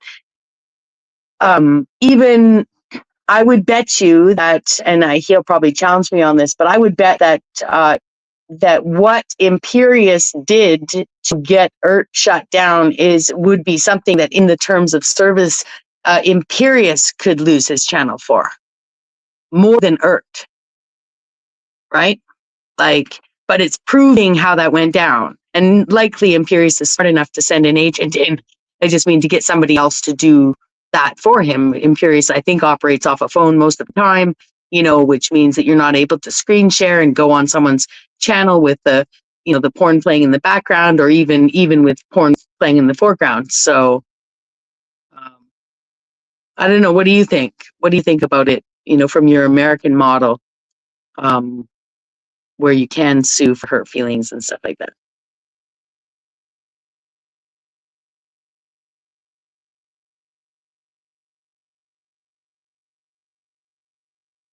Are you muted, or is Yeah, I was something muted? Sorry Or about am I? that. Okay, Sorry that's about okay. that. Yeah. It's you remember probably about 3, 4, maybe 6 months ago, there was that whole Las Vegas thing and someone got killed. And these were YouTube streamers, and there was it started out small, like an insult, and then blew up into a thing, and then they saw each other in person in Vegas or whatever, and they grazed them or whatever, like they touched or whatever, and then all of a sudden, next thing you know, someone got shot, and I'm not sure what ended up happening to that person, but I think they were charged with murder or something, and it could get to that point, and it's not really difficult because of what I call Darth Dawkins branding syndrome, which means once you reach a certain level in your channel, like you cannot show weakness. You cannot even appear to even lose an argument, because it means that your numbers are going to go down to the point where you're not making that money that are starting to get used to. So you have that Darth Dawkins branding syndrome, and therefore you are going to basically not lose the game, not lose the narrative, not lose the optics, and it could even make someone delete someone else. And then when you involve women in terms of like protecting them, or the they both had women, and so there's that dynamic and it involved too. Like the guy, men are like biologically wired to protect like their mother, the women that they're with, and their family and stuff like that. So once that kind of threat enters into the arena, like ego gets involved, weapon, it's so, it could get so volatile or whatever. And so that's like the extreme part of it. Then you have something like Andrew Wilson and Raging Tomato, and I believe that there's a lawsuit filed there with her filing against him for, like you said, it's hard to prove those things and show the loss. Maybe she did, but the thing is, it didn't used to necessarily be like this in terms of. Let me move this tab. Hopefully that's better. Didn't used to be like this in terms of the Panelverse and the entertainment value that it brought. It was just trolling. It was just, a little snipe here, a little snipe there, a little fun here, a little fun there. And then it was a new day tomorrow, But now it's serious, and, Dark Duncan's branding syndrome, and, women and ego. And, it's just, I guess, really what it is actually, it's a reflection on humanity as a whole, because it's all over the board. It makes some sense and it makes no sense all at the same time. Yep, I can see that. I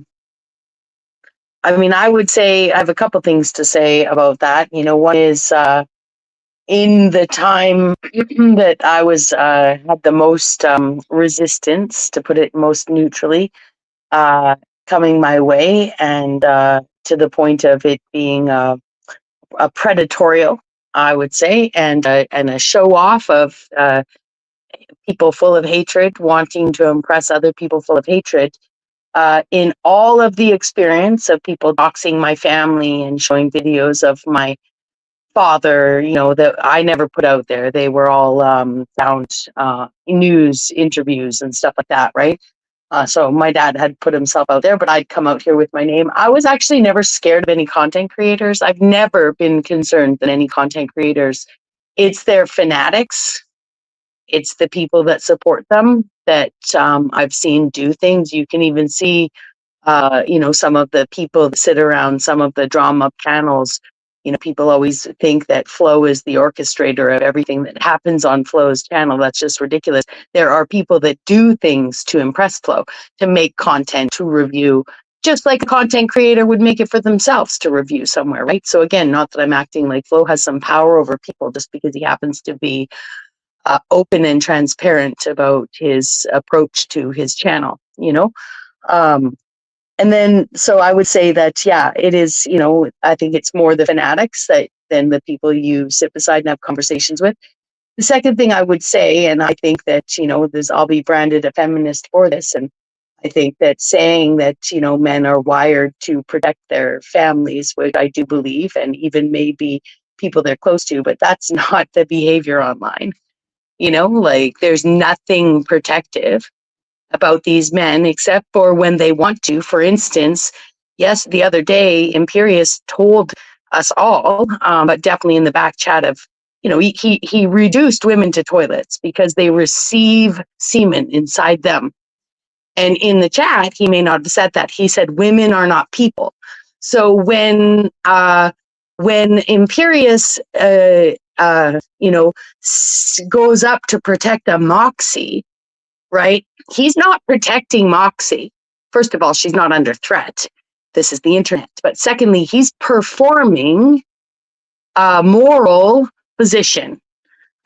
He can't, he could say women are supposed to follow men and Moxie follows me, so I protect her. But on a dime, that man will spin on Moxie if she doesn't stay in line. And I'm not even saying Moxie is all culted up to Imperius and follows him around, right?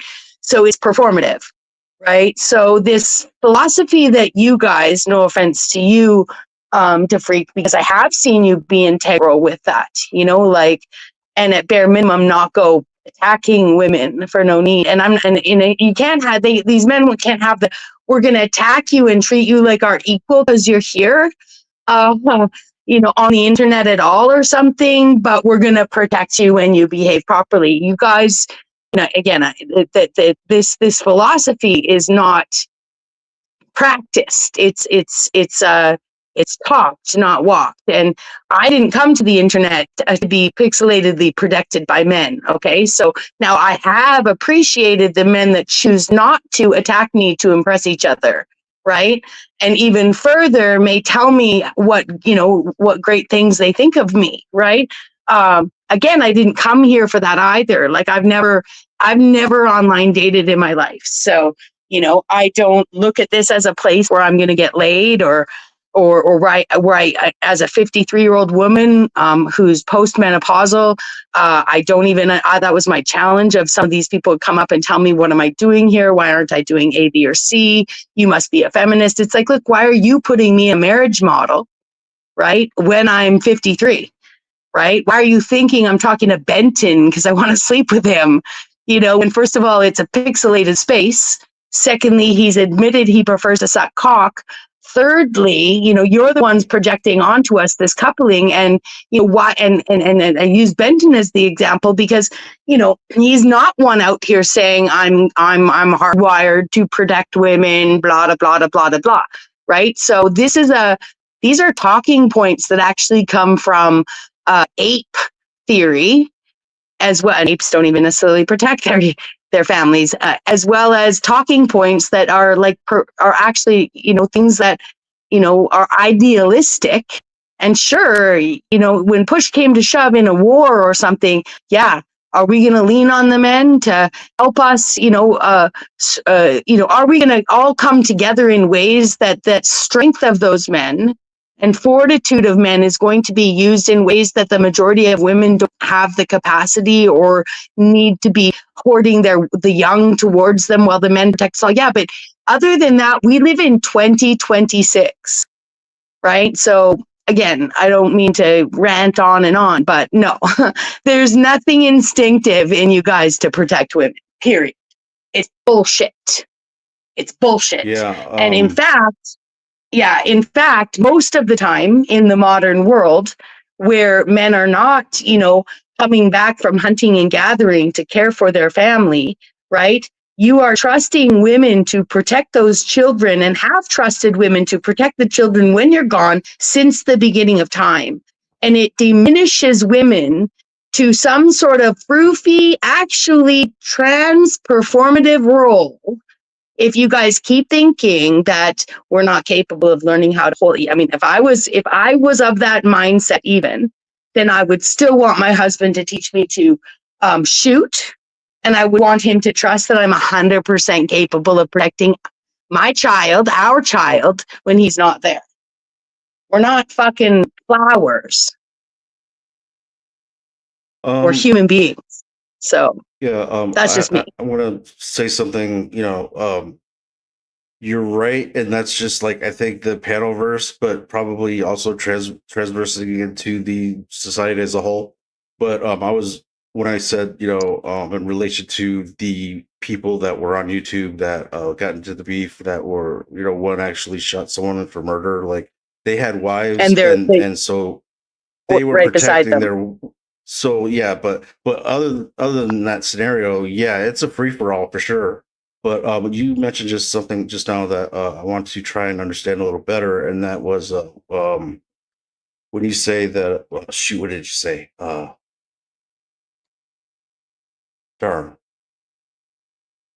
Let me think for a second. That's fine. Yeah.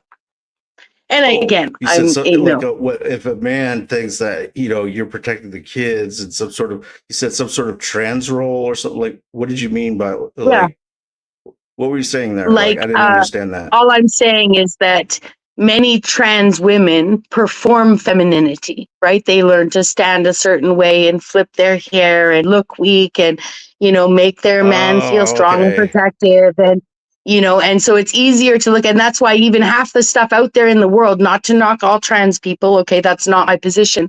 But if people want to sit there and say that, women are so easily influenced by men and women should, we need to be led differently and, stuff like that. And we made bad decisions and we fought for the right to vote and we fought for the right for abortion and all that kind of stuff. People have to remember that the Dylan Mulvaney's of the world have been here since the beginning of time. And so, again, not to knock all trans people, because by no means am I trying to vilify people who really, and again, this may not be your stance, but I just know that I don't classify all gay people together. I don't classify all trans people together, but I did say in a trans-like way, right? Like, and there are women, okay, that perform their own femininity that way. I've had women tell me you need to learn to, grow your hair and soften your voice and make your man feel useful. And I'm like, that's fucking retarded. Okay, I'm sorry, that's fucking retarded. Either you like me and you want to be with me and you want to fuck me and you want to make a family with me, or you don't. I'm not going to Oh my change who God. I am to fit a model to be more like the masses. And that's me though. Like, I'm not looking to pair up with the average man. If I reach for a bill and I want to pay the bill because I make $200 an hour as a waitress and my boyfriend is still working at Blockbuster while he's putting himself through school, I don't want to be with a guy who thinks that that's emasculating, right? Like, if we're going to move forward as a family, right? And you want to become the lawyer or whatever that you want to become, and you depend on me as a waitress to support us in a different capacity while we're moving forward to that goal. And I'm not saying I paid someone's rent or whatever, but I've been out for meals with people that just reaching for the bill to look at. I didn't even know. They didn't say, I'm going to take you for dinner and I'm going to pay for everything. And that's not the norm that I came into dating with. So if I reach for the bill expecting we're either going to go Dutch or I might want to pay, and I have a man, suddenly schooling me that I'm emasculating him, well, I'm sorry, sir, right? But you've asked the wrong woman out if you think suddenly you're going to make a scene because I want to help pay for the bill. I'm not feminine enough because I want to help pay for the bill, So again, I think these broad brushes that people paint society with, and I'm sorry if I shocked you with my language, but I did it intentionally because I am not going to attract the kind of men that want that kind of woman, be them trans or be them a feminine woman who wants to express themselves by making their man feel useful.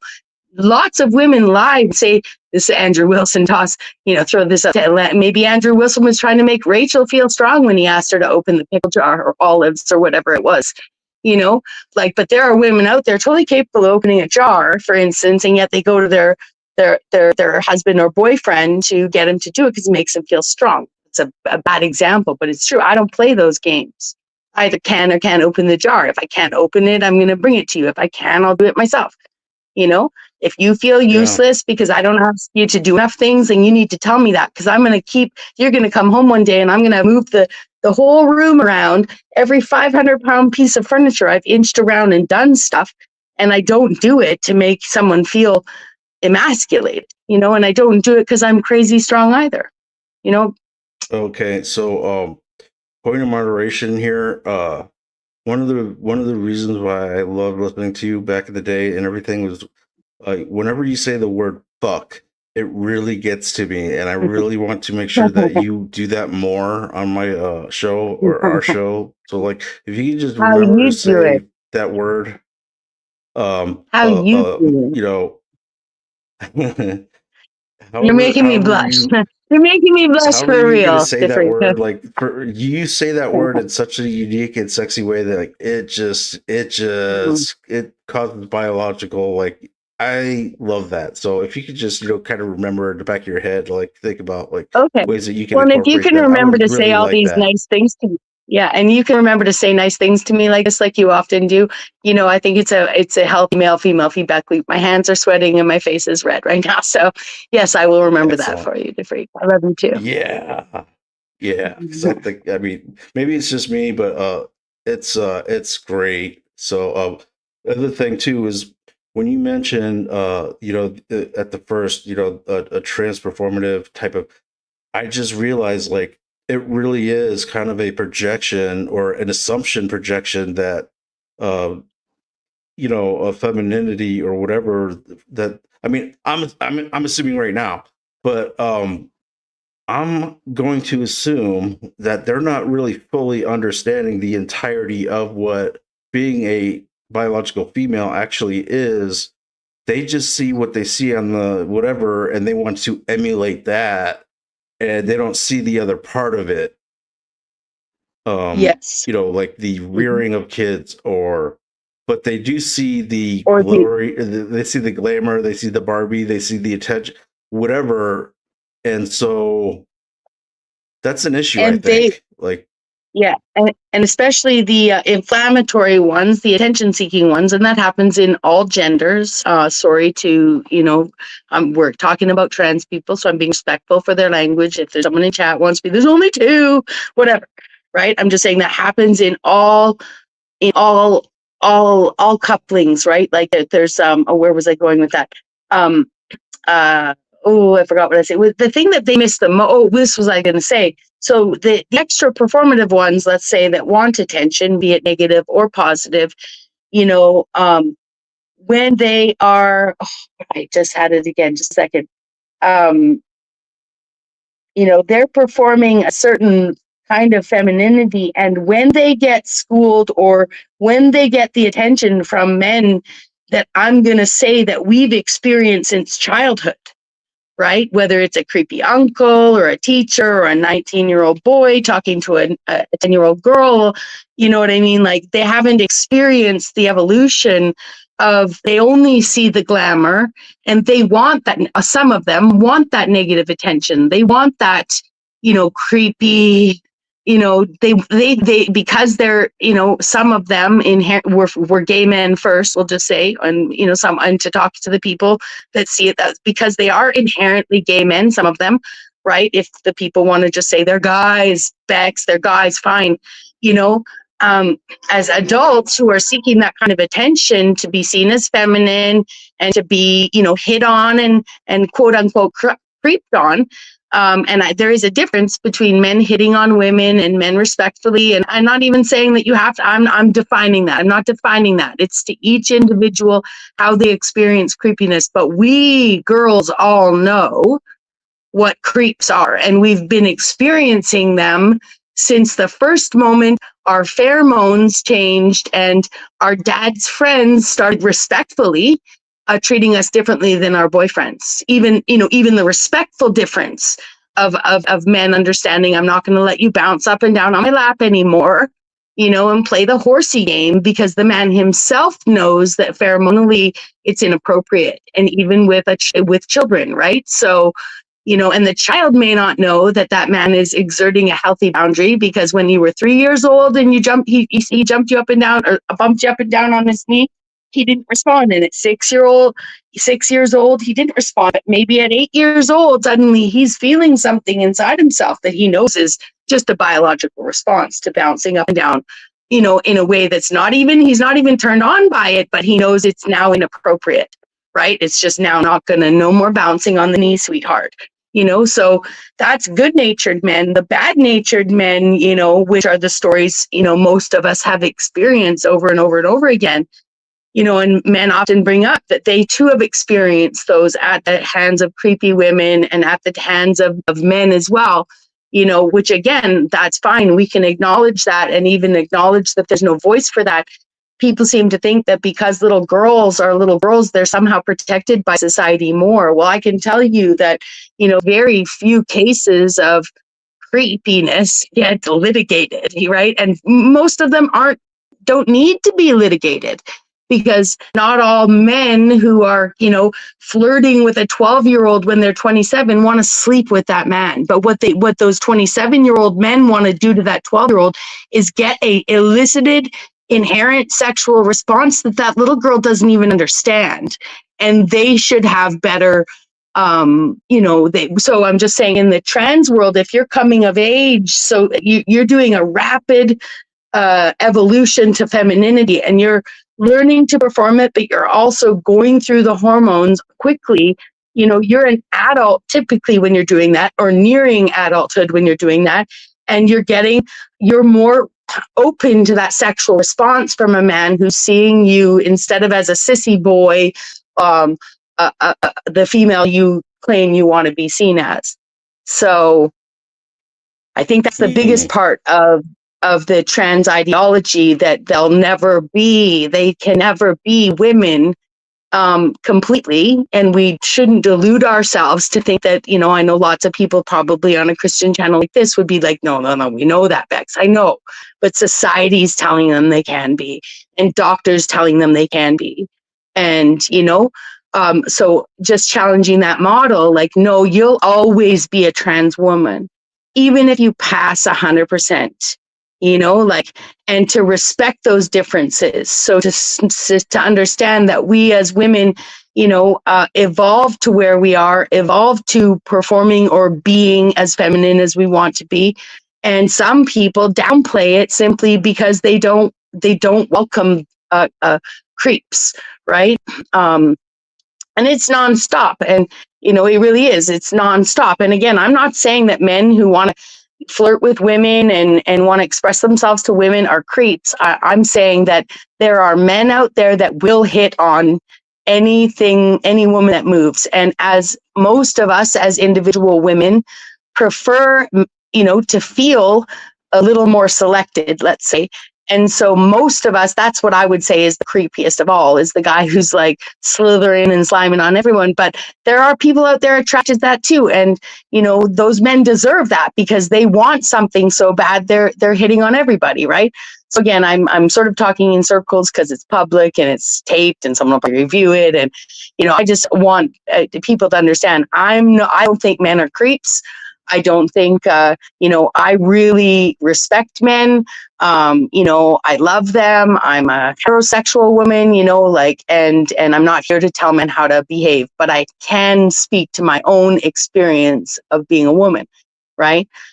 And no trans woman, even Jazz Jennings, who was from childhood raised in the public eye to be, to go through that transition. Oh, poor Jazz, after her surgery, we never heard from her again.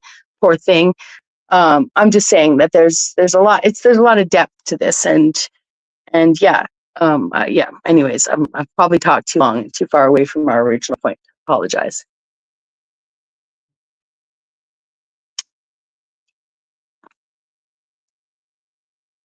Let's see what this chat's saying. Nice to see you, Venus and Zephyr. Sorry about that. Zephyr. Oh, That's okay. I was just looking what the chat's saying about this.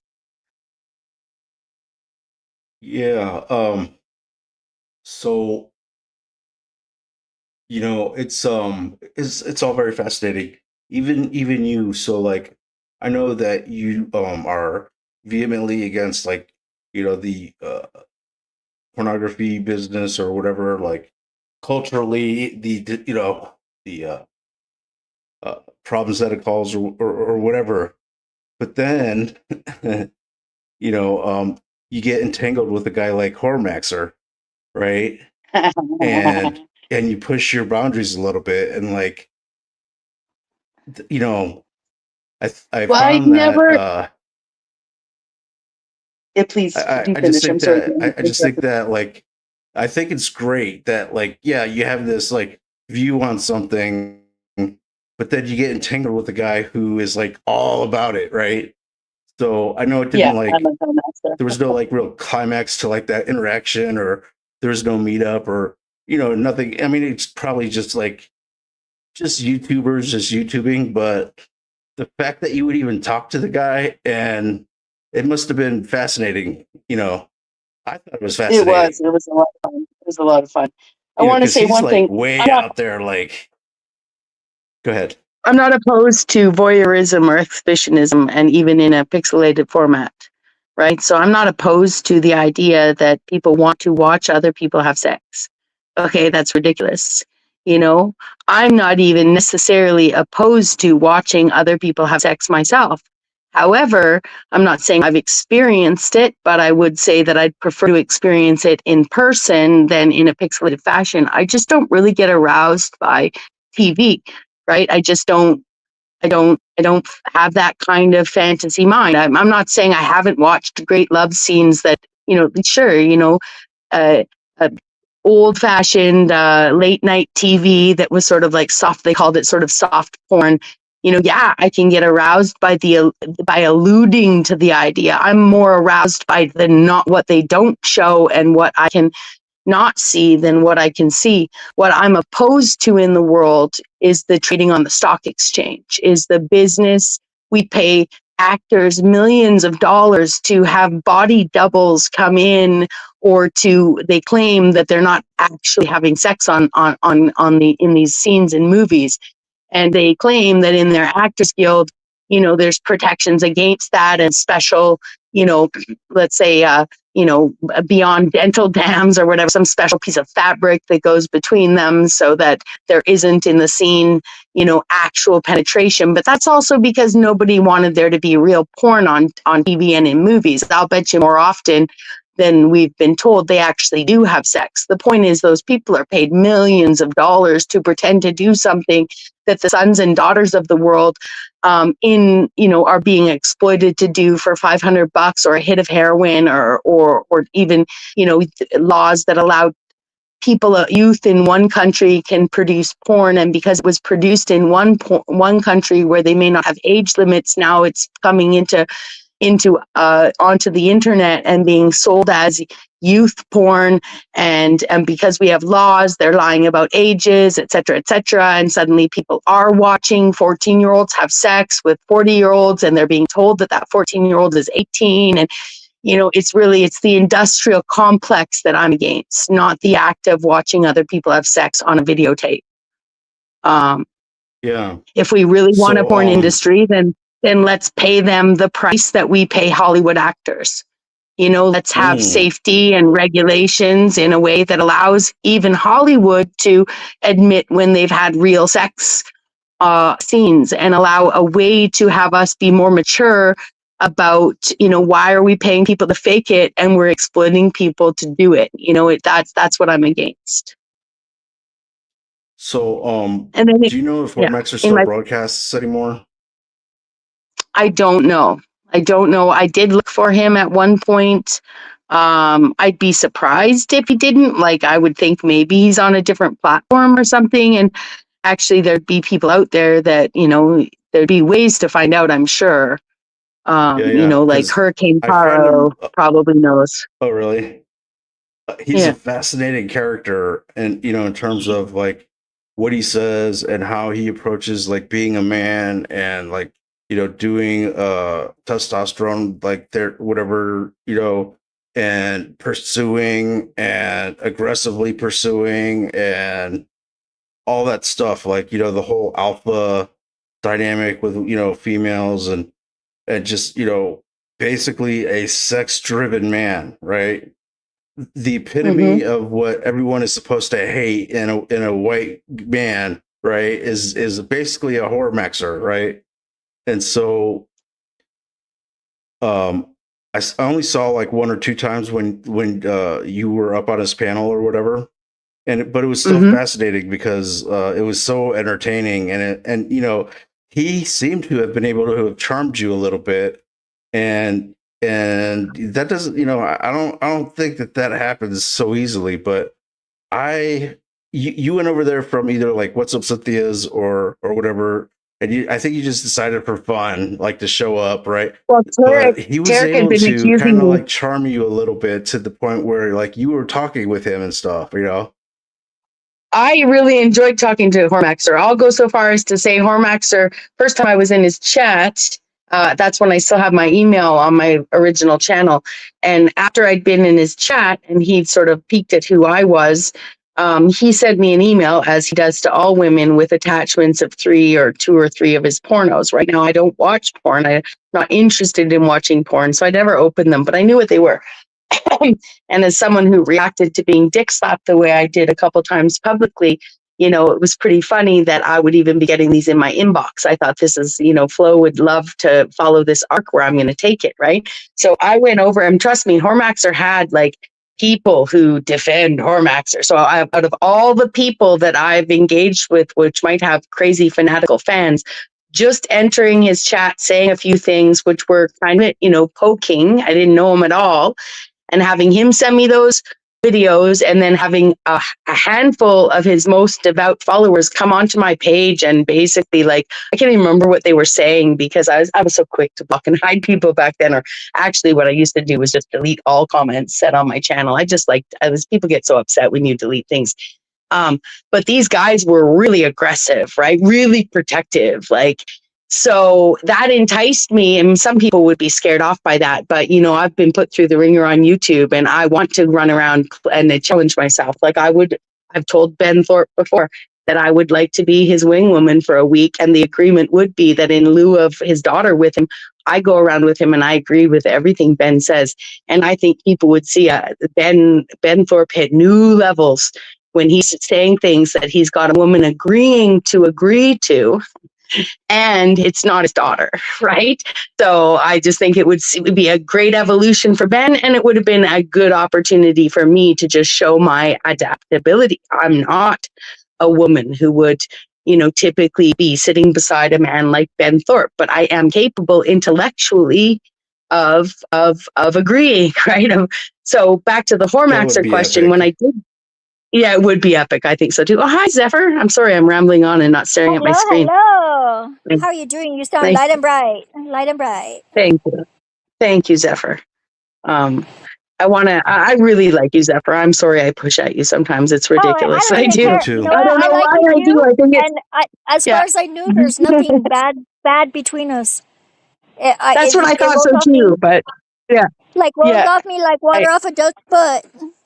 I thought so too, right? I thought so too. It's sometimes we push at the safest people, Those are my but favorite I types of am people because they're I challenging. They're challenging. well, yeah, and I don't troll many people, but I have trolled you, if that's what it's called, right? So I think that's but I called don't mean it.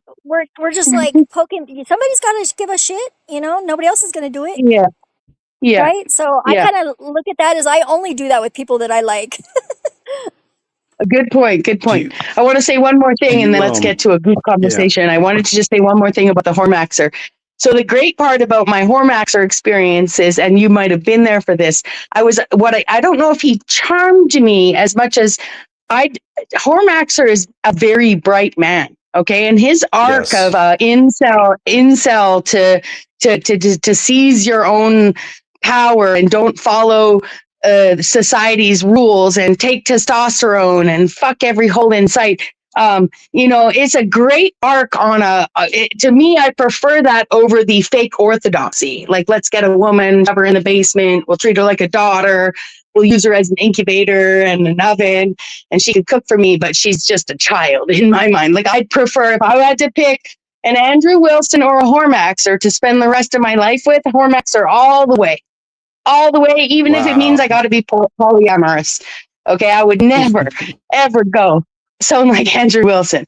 Okay, so that being said, already I had investigated him enough to see, he would do the odd review of information on his panel. He never had anyone up there with him. He's just being an intelligent guy. Right. So when I'd seen him on other panels, it's his matter of fact nature. So I'm sitting on his panel one day and he's like, "Did you check out those videos I sent you?" And I'm like, "No, I'm not really into porn." He's like, I said, "I don't really watch. I just don't watch it. Right. It's not my thing." And he's like, I can't remember the steps that got to, "It's just a fucking dick Bex, like you've never seen one," or whatever. Right. I'm like, all right. Plus I knew everyone thought of me as such a prude. I'm not a prude. Okay. Like I'm not a prude. And I know that's probably why when I say fuck the way I say it, you know, you can pick up on something is that I'm not going to talk body counts on the internet. You know, like that's fucking retarded. You know, I think that even the idea of someone talking body counts on the internet, you're not my people. And not because I have a high body count, but just because I think that you're actually immature. Right? And jealous and spiteful and insecure. If you think that that's any of your business from anyone you're sleeping with, save for the fact that you might want, you know, to know if there's any diseases present and stuff like that. But there's people, you know, anyways, won't get into any of that. So I know that Hormax are smart enough. Yeah. Oh, Zephyr, she'll come back. She'll come back. She hit the wrong button. Okay. Zephyr, come back. Okay. Yeah, she'll come back. Yeah, I want to know if she has a Hormaxer experience. Yeah, so I'm almost done. I will say this. I did open up 2 of his porn and watch them sitting on his panel, right? And one of them was of Stina Fellatio. And because it was amateur porn. Oh, now we're getting an echo. You know, anyways, I'm just going to say that he did charm me. I guess charm would be the word. Oh, someone just put up a picture of a naked woman.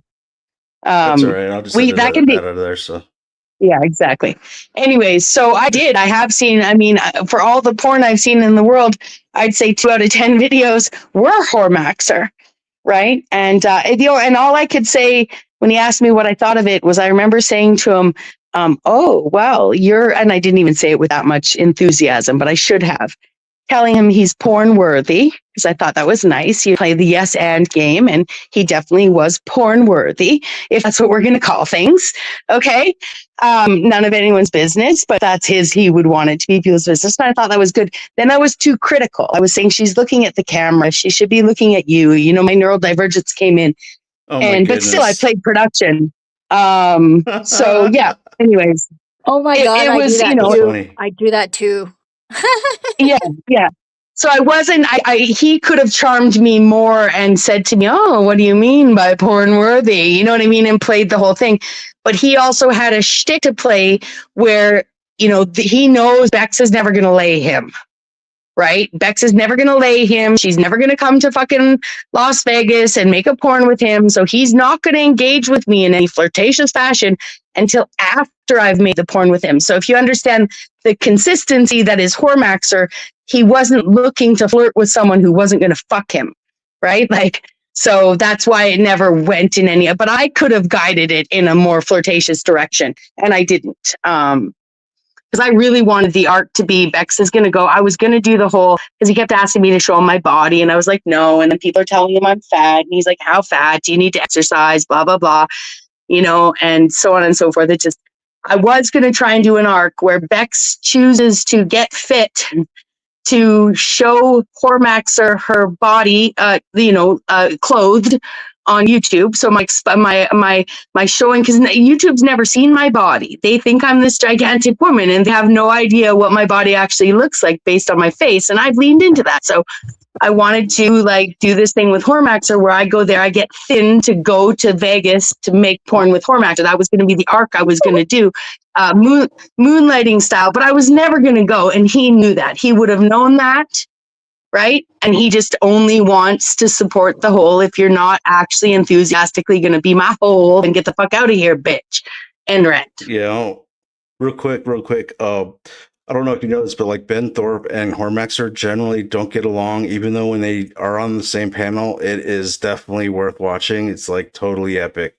Hormaxer, if you could be the yes woman, hype woman for Ben Thorpe, I would think that Hormaxer wouldn't necessarily turn down a hype woman for whatever he's doing, just throwing that out there.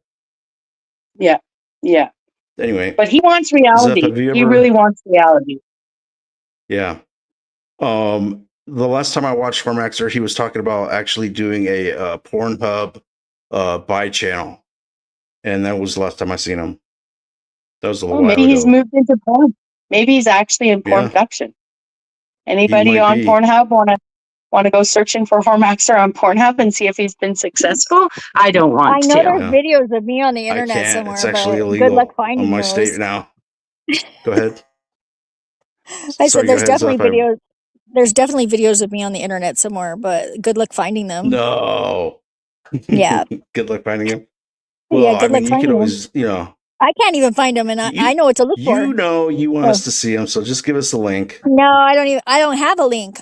I don't even know where they are. I don't even know for sure Oh, that that's where they are, but I'm pretty sure that that's where they are because like my ex that died left this flash drive that had a bunch of stuff on it to his friend, and his friend like sent me a text message that was like so if you so I wanted to let you know that I have that thing that flash drive. Scott gave it to me, and you know, anytime you want some help with that, you know. I was like, no, no. I was like, and then I never heard from him again when I was like, so I guess I'm not getting it back now, huh? Because I said no. so yeah. This is from, just so people don't, some people may not know, you were a dancer, were you not, Zephyr? Yeah, yeah. Like, I was a yeah, stripper, like essentially. yeah. That's the what we called it when that was my job. Yeah. It was an entertainer, dancer. And I always danced like there was like a full packed house, even if there was nobody else there other than other dancers or like people that worked Yeah, there, because it was yeah, fun yeah, and it yeah. was good exercise too. And it was fun to be able to drink at work for a while. You know, in your like 20s, it's you know not like that hard on your body. So yeah, it was good exercise and Well, and I don't know if it's just good genetics or part of it is the dancing, but oh you're still a probably. woman nearing 50 or whatever, aren't you? Nearing 50? Oh yeah, I just turned Um, 49. I just turned 49, and I yeah, have a who's stage 4 got like the breast body of a cancer. 30-year-old or whatever. Oh yeah, totally. Except for my like I do have a dent in one of my boobs now. Like it's got like a little Yeah, dent because I'm killing the cancer and it's leaving a void. So yeah, um yeah. I had a friend wake up last December with the bottom of her left breast missing overnight. Overnight, she had an aggressive form of breast cancer. So I'm glad that you've got treatment yeah, mine is and the most that's common kind. It's the like HER positive, HER2 negative or something. And it's mhm. in my bones. It's already moved into my bones. They said there's no stage Oh 5, but I'm like no. totally like the doctor's like kind of mind blown. And he said that we're the part of our relationship where we don't have to see each other as often because I'm doing well. I'm getting a CAT scan But in a I'm couple of glad days to hear. to Yeah, double that's verify because it. I hope it's miraculously gone. There's Um, no way it can and be. I mean, like, listen to me, really, seriously, like, really. well, It's like, actually, my dad would argue medical miracles happen all the time, and that's my yeah, dad being a doctor. He comes from an agnostic position. You know, we're on a Christian channel. You know, we could say yeah. straight up, yes, God Well, I'm has a the sandwich, ability but I to. believe in God. I mean, I talk to God. God is always talking to all of us all the time. We just don't hear it. I really Yeah, believe that. and the We used term to one hear more it like a thing, sound. cancer. The word cancer comes from the word canker, and canker means a festering wound, right? So, Yeah, well, and and you if know you what? ever had I a don't have any canker, festering yeah, wounds in my psyche. None. yeah, and well, that's what I was going to say. Canker sores in your mouth can be gone as fast as they came, and I know that that's Well, not cancer, but and I happen to there is the be immune to ability. those. Yeah, I'm yeah, immune to those actually. My mom had cold sores and I used her Carmex all the time and I never had one ever in my entire life. yeah, So yeah. I'm definitely immune to them because I've been exposed a bunch of times and I should have them. And it's not like I don't get stressed out or anything, but I Oh, just you're don't. talking I cold get sores, eczema. cold sores. Yeah, yeah, Yeah. cold sores. I mean that's You can be someone who actually carries a. You actually may be you may already have it, an yeah, asymptomatic form I'm of it. sure I You're a do. carrier. Yeah, you're a But it's only carrier, but you transmissible. never have Yeah. shown exposure. Or you could be immune, completely immune to it too. Well, it's only But yeah, transmissible whenever canker you're having sores an are outbreak and I never have an outbreak, so it's like perfectly yeah. safe. But canker sores are those, we usually get them as kids, probably something to do with pH in our mouth. But a canker sore is like a gaping hole that appears in your cheek when you're a kid and you're like, oh my God, mom, look in my mouth. Like I have a hole in my mouth. And then, Yeah, usually there's a little powder you put on them and they're gone within 24 hours. But it exactly. does look like it can't even close up, right? You're like, how could that hole exist in my gums? Yep. And yet, sure enough, Well, 24 hours later, it's gone. So, I heard about your surgery. I also had salivary stones, like, but I didn't have mine oh yeah. surgically removed. Yeah, yeah. I just like Yeah, I had to have had yeah, mine were dental surgery huge. that They was added up unrelated. to One point they when you put them all together, and they were all together, 1.2 centimeters by 0.9 centimeters by 4 millimeters. So like as big as a fucking, as big as a lifesaver and a half, Oh yeah, kind of see, that's thing. how Like mine at was least. too. But I used to just squeeze it. Like I used to press on the roof of my mouth because that's where mine was. It was behind my my right eye tooth, like kind of between Mhm. the eye tooth and the incisor next to it. And Yeah. like I would just press on that part, but it was making my teeth crooked to push on on my roof of my mouth every day. And I was like, oh man, this sucks because Interesting. like I got a friggin' wonky smile.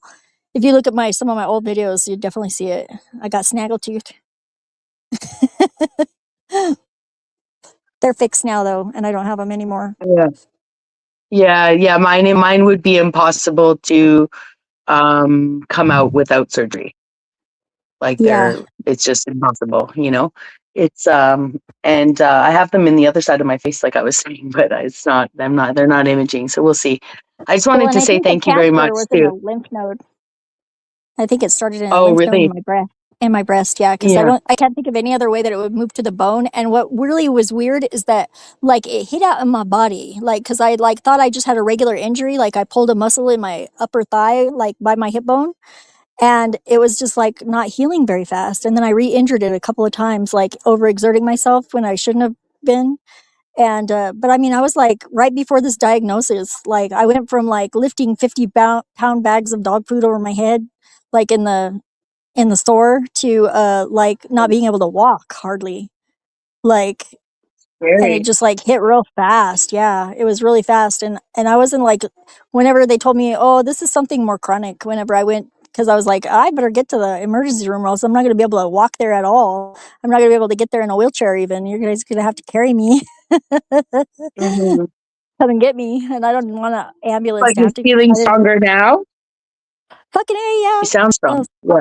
yeah, yeah, I totally am. And I'm like kicking its ass. And I was what? mad at first, of course. I was like a little pissed off. I was like, and then I was like, what the hell is going on? I'm a good person. What the fuck? This is not cool. You know? It's like, I was like, this is like really, this is, oh, it made me really mad. And then I was like, but then I got it. And now there's even some good things I see about it. Like, it's really nice whenever somebody's being real negative, you can just go, well, at least you don't have cancer. Yeah. And they And shut right the fuck up. is there a positive prognosis, or is this a question I don't want to know the answer to? Oh Like, no, they just tell you um, that it's terminal. I have a terminal disease, but you know what? It's no different than like before my diagnosis, because like you never really know when you're going to die, anyways. So what's changed, it's really? true. It's true. Yeah. Yeah. And it might be a little bit of cope on my part, but hey, whatever works, works. Well, and what are you supposed to do? Walk? I mean, we should be Yeah, living every day like we're I dying, was. not to be a cliche song or whatever, but Yeah, like we I think should if be I living had, every day like we're dying. I think if I had spoken up a little sooner, like really been like my 100% like authentic self, like a little more hard, that maybe I could have avoided it, but probably not, because what it was is like I think it was a manifestation of like my past relationship, like because I like literally spent 7 years like trying to friggin' return to the previous point in the relationship that was never going to happen. Like, and I'm pretty sure that in retrospect, it wasn't ever even like I thought it was. It was just I was too blind, because that's how our senses work. That we have filters, and I just had particular filters that you know Yeah. made me Like predisposed to mine. one Yeah. thing or another. Yeah. Yeah, I'm pretty sure yeah, sorry, I was just checking. I was like, you hear me flipping through papers. I made Oh an no, it's appointment for a fine. mammogram right after my friend had woke up with half her breast gone. I made an appointment for a mammogram, and then I totally forgot I'd made the appointment. And so now I've made another, and I just have to make sure that I wasn't missing it. No, it's in September, middle of September. I got lots of Yeah, time. that's good. Um, Yeah, that's good. Well, good to yeah, check, because time's weird. Time's freaking weird. It's like, whew, yeah, I can't believe. yeah. Well, still, I'm already just by stating it, praying that you go in for your next checkup, and they're like, we don't know what happened, Zephyr, but it's gone, right? Yeah, I Like, know. That's gonna be. I'm not gonna like. I'm gonna keep my fingers crossed, but I'm not gonna have that expectation, because I know that unreasonable expectations lead to disappointment. And I'm already like, if it's like almost gone, that's like really like I could just get rid of the rest of it before the next test. Exactly. And that's sensible. But the rest of us, we can have our unreasonable expectations for you, and we can even reason them if we want to, You can if So you want. my dad, as a doctor, doctors use terms that they use a term "gorked," right? It's a medical term when they don't know what's going on with someone, and especially when somebody was, say, rendered incapacitated completely, like they don't know your heart's beating, you're breathing, but you're not coming out of a coma state or whatever. Yeah. That one of the diagnoses that they use, one of the acronyms they use in medicine is gorked. Is that right? like consumption or something? It's God only really knows. Oh yeah. Well, and see, I've always been like, the doctors have always been very perplexed by me, like, because I had extra bones and like really weird like pH and like eczema, and like I like ate a bunch of grape chewable vitamins with iron, and I've been bit by like black widow spiders and like all sorts of things that should have killed me. Yeah. But it didn't. None of it did. So maybe that was just your training. body storing some of that spider venom, and it's exactly what's going to Oh, be the thing absolutely. that. I just got bit last week twice in the same day, once on my right wrist and the other on my bottom of my left butt cheek. I probably sat on Look at you. the spider and killed it, You're actually. basically you're potentially a gain of function laboratory Yeah. right now. Exactly. That's what I'm totally treating it like that too. I mean, I've been like writing down like my sleep schedules and like when I take my meds, because I'm not taking them as directed per se, because they give me way too many painkillers. I don't need as many as they give me, but I find them very useful to have them anyways. If you know what I mean. Real quick, While I can, at least. Please go ahead. Whenever someone mentions prayer or something or whatever, like I usually am compelled to like just do it. So I'm just gonna real quick say, Lord, I just want to pray for Zephyr, my friend. She's special. She's special to me. I want you to completely give her a clean bill of health, everything 100% perfect, and continue on because she's such a special girl. And I love having her on panel. She's very interesting, and I'm sure she's a wonderful woman. So that we can enjoy her more. I know maybe you want her, but like don't glaze it too hard. You'll actually make me at this cry. point. So if you could just do that for all of our sakes here in the YouTube Panelverse, whatever, in her life, and for me, Lord, even for me, I would appreciate that. Thank you very much. In Jesus' name, amen. Oh, I appreciate that. I appreciate that. For sure. Gratitude to you, sir. My appreciation appreciates. I don't want to make it all heavy and stuff like that, but that's cool. I'm not crying yet. Ask you was I've been close. Is have you ever met Hormaxer or have an experience with him? Or I watched Hormaxer, like, because they're like the one.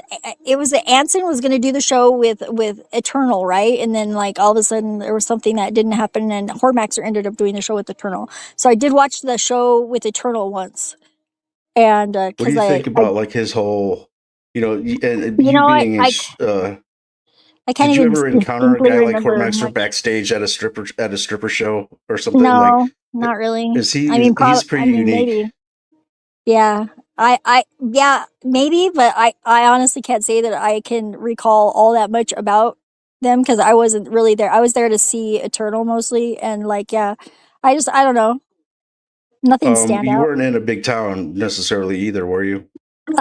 Sort of. It's like Albuquerque is the biggest city in New Mexico, but like as far as big cities go, I mean, it's decent size, and it's actually like wild west, like rougher than a lot of big cities. Like there's like this guy that I follow that's a local guy, and he goes around on his e-bike, and like he goes and rides it around and just films and tunnels underneath the freeways and like where all the homeless people hang out and stuff, and he just goes around there, and he's native, like, so to this area, so he's like allowed to go pretty much anywhere. And it's like, if you look at it, it's like there's times where it like looks worse than Kensington. It's like messed up. Pretty wild, huh? Yeah, and I walk wild. around barefoot like friggin' in Albuquerque, like or with high heels on. Even that's even worse, Did you ever see like a big time like all-encompassing bar fights or anything like that while you were working? There was this one time I wasn't there, but I actually like my ex was at the strip club whenever this guy like robbed a bank across the street and then came into the strip club, sat down, ordered a drink, and had the bartender call him a cab. Like, and then it was like the SWAT team descended, and I've got like all these really vivid recollections of other people that were there that day. And there was another time where somebody like shot up the outs from the outside, like was shooting into the club that I was in, and like we had like a our door girl was in a wheelchair, like she was like uh paraplegic, and Hmm. so it's like she had to Just like like, yeah, she got spilled yeah, over, random trying to shooting duck. into the building. Like, Oh yeah, no, there was this what kind of girl that gun? was like she like promised somebody something in the VIP room, and then she like basically got the money and like then disappeared into the dressing room, like, and didn't come out, and like the bouncers escorted people out, and then they just like drove back by and did a drive by outside. Like, it was messed up. Mm. I Yeah, was definitely. dating the cook slash DJ at the time, and he was cooking, and so I got put in the brick. Like, it was like a turret, basically a brick turret that was the cold storage or dry storage. And so I was safe right away. Mm. Was it like automatic, or was it just like, Yeah, pop, it was like pop, pop? semi-automatic. Like, Wow. probably was a Kalashnikov, probably, or Yeah. an AR-10 or something. That's what it sounded like, Mm. anyways. Yeah. I imagine it got a little wild, from Yeah, it time to was pretty time. crazy. But the first one I wasn't there for, and they ended up like everybody ended up getting locked out, like all the bouncers, because they were walking girls out, like because it was like right at like shift change almost. They were like walking girls out, and then the friggin' SWAT team guys that were outside would like grab them and not let them go back in. So eventually all the bouncers just disappeared, and there was like nobody in the whole club. Even the manager was outside. Like, and but there was still girls dancing, and there was still a bunch of customers, and this guy that robbed the bank was still there. It was That like, is and they had, wild right there, man. yeah, my ex actually almost got trapped outside, but before they could grab him and take him, he like friggin' managed to dodge them, and he went back inside. And he was like, "Holy shit, there's something going on out here." It's like it would have made such a great screenplay. I think maybe it That would be really that cool is wild. animation. Yeah. And Like, I go would from like robbing a do the bank. animation of the SWAT team coming in, because there was like two doors, and they came from the front, but like from either side of this, there was like a wide entryway, but it had two entries on either side of this one entryway. So it wasn't like there was a door in the front that you could see. It was like two side doors. And they came in like all in a row with their like flashlights in the dark club, on the ends of their like rifles, and they were all holding their rifles like it was like it looked like tentacles coming in the club. It was really cool. From what everybody said, anyways. I wasn't there. Like, Still had to been wild scene because, like, how do you first find out that, like, this guy is, like, going to be swatted on, and like you're losing the male well, protection, because they're holding the bouncers yeah, it was outside, pretty tense. and It so would make a good, you that's why it would make a good story, like screenplay, because it would be really exciting. like a strip club Die Hard or something.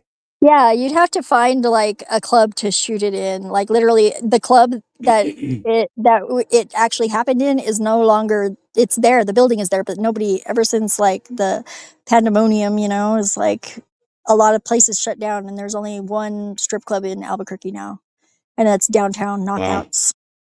The first place I ever Yeah, went. yeah. It's right I next to where I imagine it's sat pretty down. hard It's right where I to set up run a my strip tarot club. cards on the Yeah. sidewalk, kind of like two doors down from the Knockouts. Just out of But range that's of the where one guy that plays guitar outside of the Knockouts all day long, basically. And it's like, I like don't want to be rude, so because I listen to music, I go just the right amount of way so I'm not disturbing his music.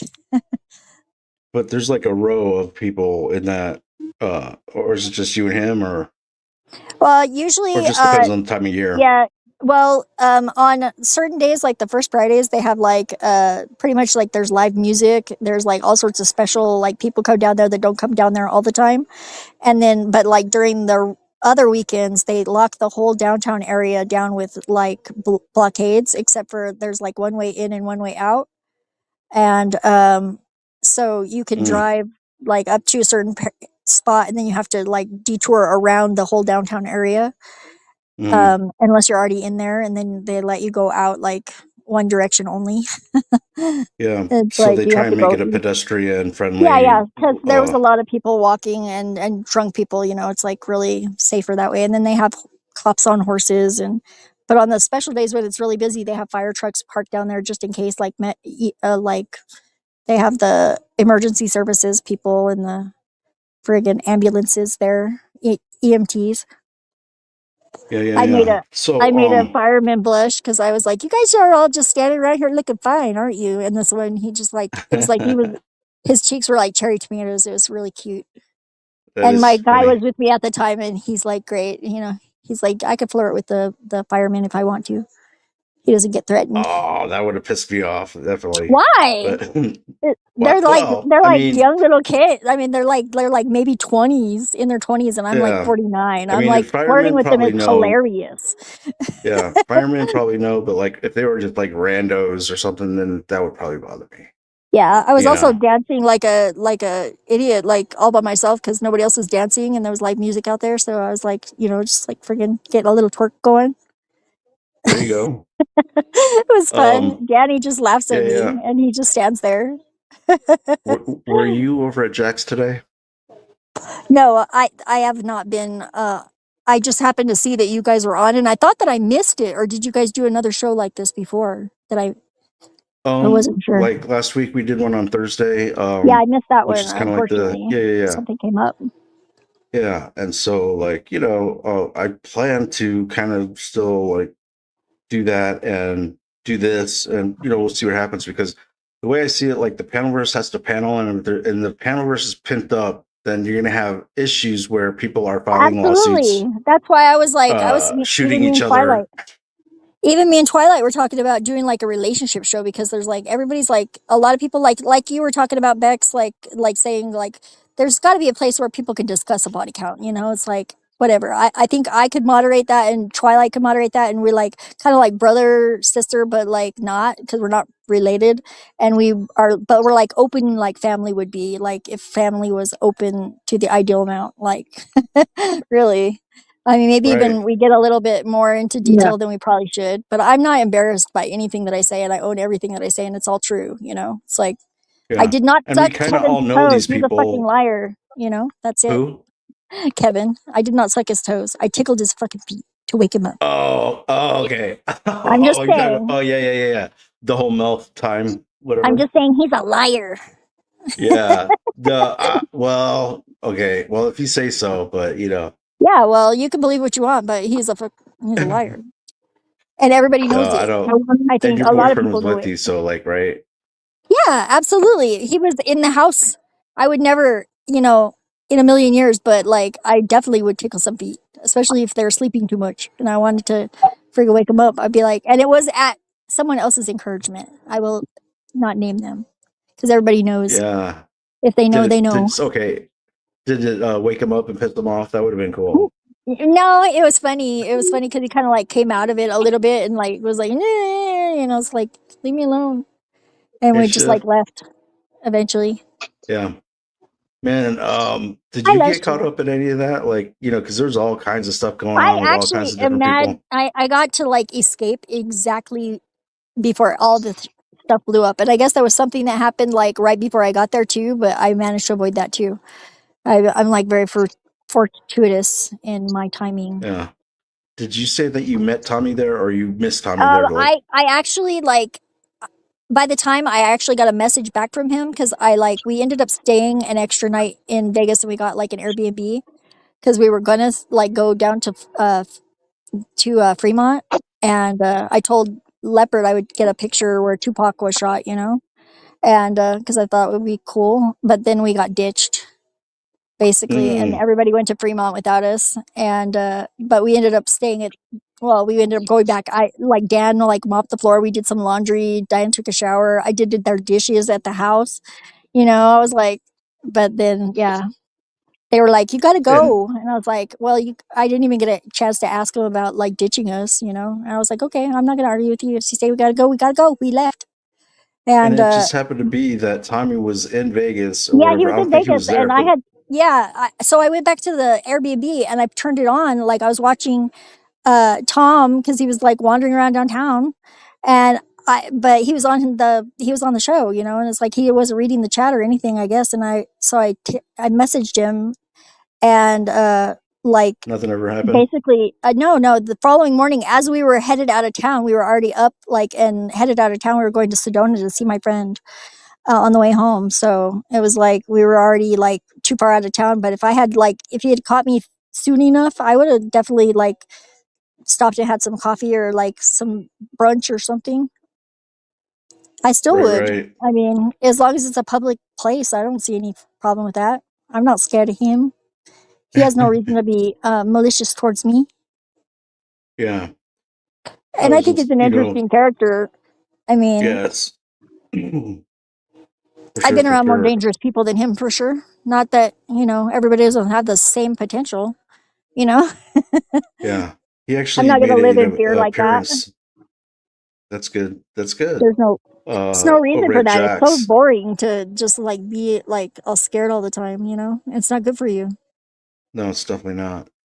So Healthy what is your caution. overall like, Panelverse status, and how are you feeling about like the different channels you go to and the people in the chat? Like how are I you being think treated out TML is here the and stuff? best. I gotta say, like always. I mean, I appreciate like your forum here. You know, this little group here has always been real open. I did a little bit of my own stuff too, and I was like, I get along with everybody. Like even people that I don't like, I will tolerate them. If they tolerate me, and that's basically how it works. It's like Mhm. if people got a problem, they can like come to me. I mean, I know it's sometimes they won't because that's their own thing, but that's not my problem. Right, right. And I try to Generally, blame. It's Blame's fault for everything. yeah. I don't know what it is, but and I've always been like this, but I usually will find a reason to like someone instead of like I think most people will find a reason to not like people, but I Some people seem to are always want to like, that's what they like though. They like to not like people. yeah. But I tend to like people until they give me a reason not to. So like even snafu sometimes, like Snafu, oh I my god. He right. thinks I have a But square sometimes I jaw. find myself actually liking him, but he does I do such, too. wicked, crazy dumb things, what are It's the evil, lowest that common it's like it's denominator. hard. You can find the lowest common denominator between any two people though, and that's where you approach, you know, anybody is like at the thing that you have in common that is most apparent, you know, and you just go from there. And then it's like it's easy to break somebody's consciousness open that way very gently. I And I think don't think that it's when he's not targeting you and he's being cool, like he's cool, right? But when you know what's really when funny he's though like is like friggin' he's Tommy. marking up your channel or whatever, he's going after your channel, and like those are the things I don't like. The last time I was on a Lumatomi show, Rose was there and Snafu was there, and I went up on stage and Snafu was saying that I had a square jaw, and actually both Tommy and Rose were defending me, and I was like, "Whoa, Yeah. this is really weird. I don't even know what's happening right now." I think I remember that show actually. I was like, Of "What the course, I was hidden in hell the is chat, this?" but And I just didn't go back really. I think after that, like shortly after that, is when Tommy got his channel taken away, and I don't even I know think if he's so. got another one. I don't know either. I think he's I know over I at don't like Don't Judge Me Princess Alone. Stephanie very much. I love everybody. I mean, there are things about them that are cool or whatever. If But Tommy's accounts have been in his own name all along, and he mhm, has legitimately lost channels, then he yeah, is actually in a position where they will remove channels from him as soon as they discover it's him. yeah, I bet. So Well, again, I say a lot of how do you it's blame there them? because some people do delete their own channels or hide their own channels or get a few Yeah, strikes and I want to just know. stop and restart. And Some so people I don't even know enough fake about it. Tommy. Some Yeah, people even fake it. Like Steven. I think Steven did that. He faked his own he did admit to faking takedown. it. He did admit Oh, to did he? faking it, and it Oh was my god, I obvious was when he said right. it. That's so Yeah, he great. admitted to Thank faking you it. for that confirmation. Um, Because I was Faking like what? almost Faking like his right channel being now, removed? yeah, he did. yeah. Would fake his channel He's being like, I removed, got and but then shadow he brought it back up. Yeah, he used to say that it was that he fought to get it back, but there was a point where after he hit a channel and it said it was down, He at one point did admit that he had just hidden it. So I want to let my fans and my super fanatics know that my Bex Factor channel was not taken and it is not hidden. It is deleted, never to come back. Never to use. Maybe in Yeah. eternity, friends. Maybe in eternity, I'll get my YouTube channel back and we can hang out nicely on the internet and I'll stream again. But yeah, so people could think I'm lying because I hid my channel so often. Who But even only cares? time will Like, tell. it's not important. Yeah, It's yeah, not yeah. important though. I don't care either. But it's just Until Yeah. then, I like to if you use- want Bex, you have to come here. So like I've got the Exactly. contract. Yeah. So Exactly. We do. Yeah, that's pretty Anyway. How cool. you I doing? liked your show How with you Gabe doing? too. Like whenever you've been over at Gabe's, I've really liked you over there too, Bex. And I think Gabe is a Oh, good thanks. show too. I like Gabe's show quite a lot. And there's a few other places that I hang out, but mostly TMLs. I always try to catch the Tuesday and the Saturday show and go up and Yeah. as often as I can. Yeah. Think, Yeah, I Yeah, I'm love more TML. likely. I don't listen to a lot of shows anymore. I'm not on the internet as much as people like to assume, although I'm probably on it more than I think I am. But I am Humanity? often, yeah, I like listening. The most I like listening to is the beginning of TML shows. I like to hear him. I don't mind Yeah, the good. continued conversation, but I prefer to listen to TML on his Me own. too, honestly. And a lot of times I'll just yeah. sit up there and like last week I was making bracelets, you know, or I would just dance for the music parts or whatever. And I would sometimes like he didn't even have me on the screen. I was just like, but I would stay on camera. He's like, I like to go hang out with him. He's cool. Yeah, He's like definitely. my brother from another mother. And we Is were like, he and Twilight still beefing, or they get along now better? Twilight was on a while, like within the last month. And like Cool. everybody's getting along, and even Avian Budo is getting along with us. And Dom's been doing some really cool stuff. That scales Dom, you know. Yes. Yeah, I watched. definitely. Yeah, I watched one of his videos He's like yesterday really or this driven, and morning. he's so smart. I can't Yeah. say that there's much that I disagree with that he says so far. I mean, that's pretty. That doesn't happen often. Like, I mean, I think He's very some. graceful too. Yeah, Very graceful. he is. He's very In the way. gentle, but like Yeah. strong at the same time. I get that, and he's so smart. Well, when he was responding, A when lot I of was the saying guys that over you there are guys had smart. golden age thinking the other day, and I was talking to both of you, and he was reading the chat, and he was taking a moment to pause. That's when a few people in chat, like Cecil, said, "Oh, isn't that the man?" And you know, these people come to his Cecil is like, rescue, oh and my they god. make me the sacrificial lamb. It's such low hanging fruit, right? When actually Dom was just pausing to contemplate and respond. And instead they come in like some sort of white knight to protect a person who was just being graceful, you know, and seeing and thinking of how to respond. And because he said, "Oh, I'm just reading the chat," and then he's like interpreting what I said and saying, "Oh, so I romanticize the past, and I don't think I do." And you know, I was bugging you about your $4 toaster example from Dollar Store, and Oh yeah, just that's saying there's funny. no I didn't $4 even get toasters that. at the Dollar Yeah, it Store. was a $6 But yeah, toaster. but yeah, exactly. So, but I was more like trying to. I mean, the troll was there's no $4 toasters at the Dollar Store, but I was saying golden age thinking. And anyways, he was on to what I was doing, but a bunch of people who like to display hatred were immediately jumping down Big Bullet Bex's throat for saying anything. Because trust me, I can't say anything without some. And again, I'm not trying to act like I was not yeah, feeling I'm not bullied the victim of whatsoever. that. Yeah. And I knew neither of you were, but it was funny. The people that came in who'd Cecil's never said, I've never seen him say anything about me. Little Oh my angel, god, he little was angel or trolling me whatever, so hard. also came out with the I blocked him, so I just didn't even see. It was hilarious. He was doing the gross. I said a couple thirsty comments and then I blocked him. Ugh, he was doing a gross, thirsty But LARP same with after this. me, like saying butt stuff and asking if I had a like a spacious vagine. Oh my goodness. And I like totally burned him so hard that he shut the hell up like immediately. And That's I did it on hilarious. accident because they were talking about those frogs, you know, the frogs that have the DMT, whatever they call them bufo frogs. And then boofing is like sticking things up your bum. And so Timo said something about boofing the bufo, and I was like, Cecil had this gigantic fork, and I always mention it whenever he's around, because he had this one time that he had this huge gigantic fork in his car with him, and I guess a client gave it to him or something, and so I was like, boy, you really need a big fork to toss that salad, and I didn't even think about it. I just said it, and it was so funny. That is funny. Like, it took a minute for it to sink into TML. I think, I don't know. And then we just both burst into laughter. It was hilarious. Pardon my That language. thing that Cecil said to you is something I would expect JG to say, actually. Yeah, I was like, what the hell? It's like sometimes when Brown's Boy goes on a mission and like goes after, like, he did that with me like quite a lot. But like it's almost like I don't know the motivation, if it's like some sort of test or something. Like, see how There's long always you can one, tolerate you it, know. or I think it's like a personality thing. Like it's a personality thing, and it's a tribal like cult it's so following, weird though. you know, thing, right? Because everybody thought that Cecil was actually like sort of hitting on me, like for serious, and I was like, whoa, that's weird. I was like, I don't know about that. It's like, it's good luck with that. It's not gonna work. It's like, I already got one masculine man, and I don't need another one. If you're an Asian girl, you could, send me a self-addressed envelope, and we'll start some correspondences.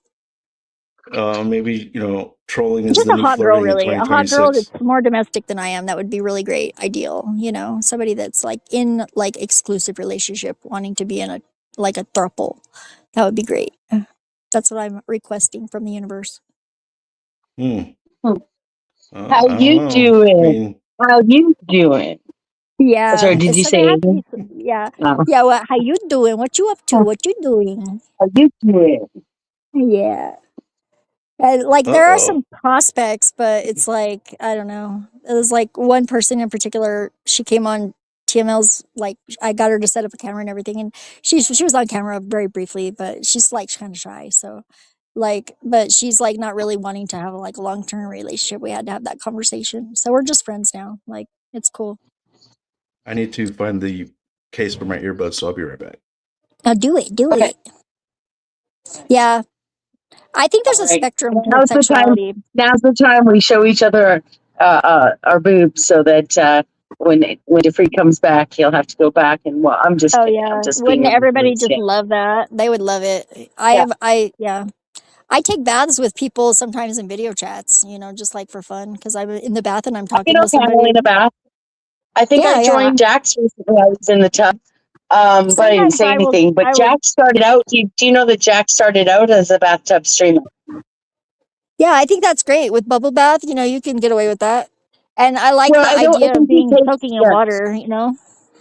yeah, he taped his videos. But if you go to oldest videos and go to Jack's oldest videos, in the first 10 videos, there's a few Oh, that's bathtub great. videos he's Well, made. that makes Yeah, sense. He's so like the Jack's a dude, man. He's all hippy yeah, dippy.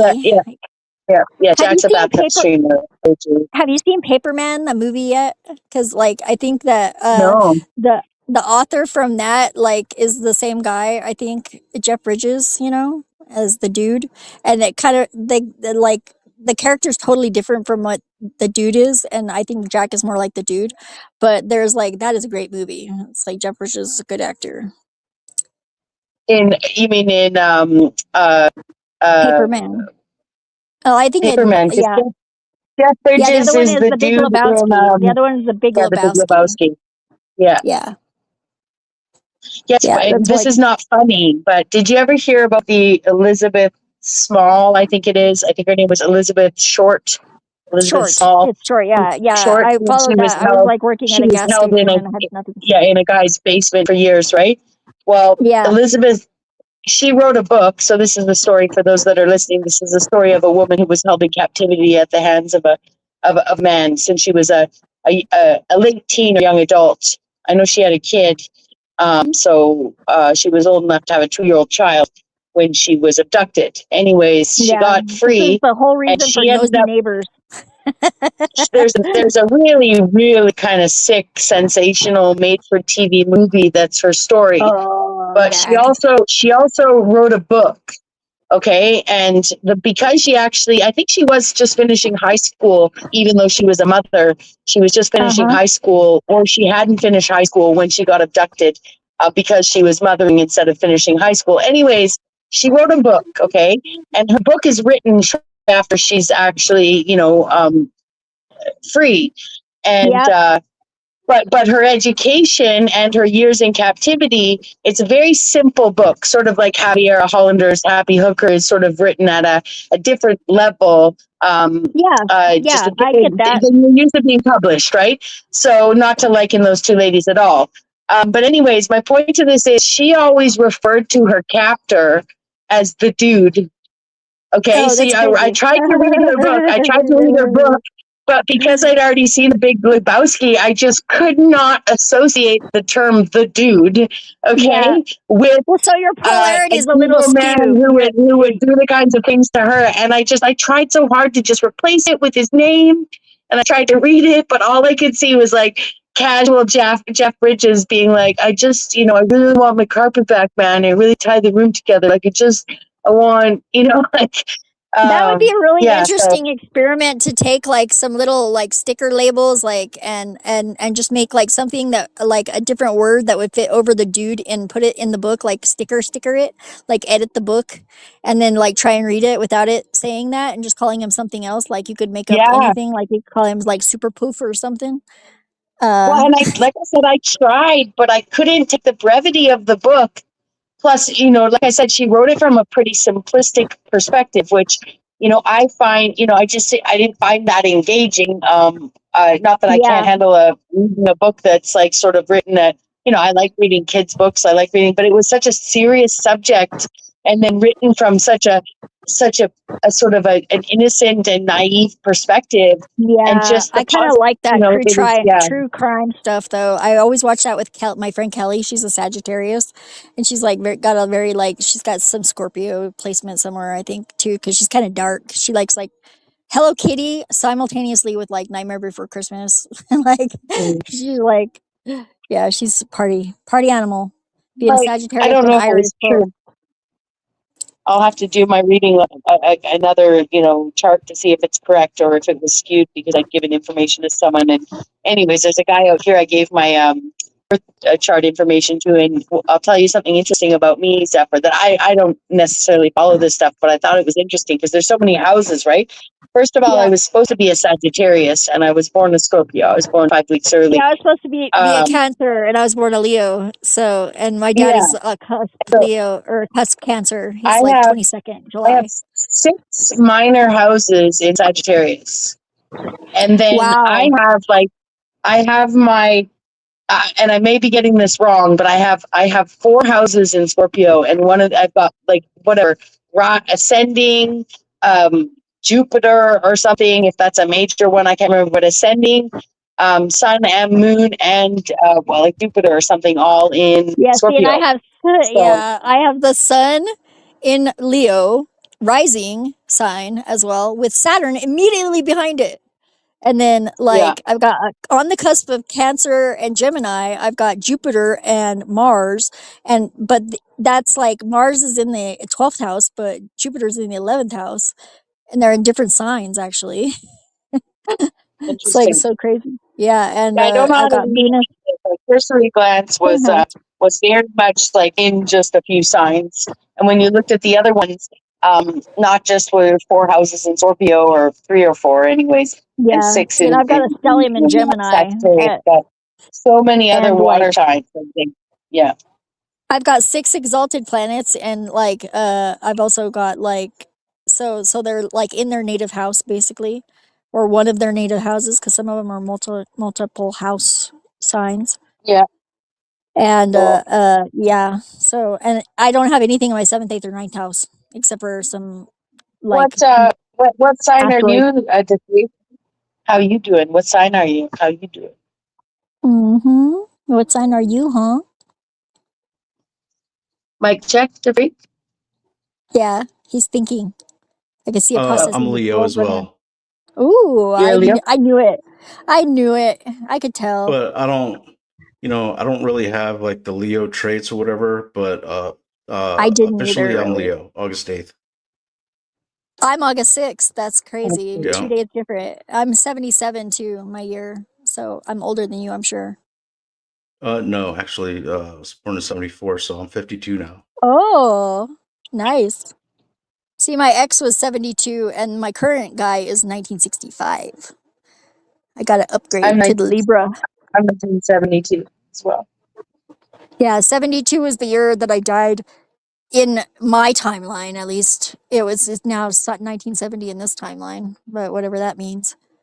It's just moved around in the data, Oop, basically. 1 second. I'll be right back. The end of my last life was Okay.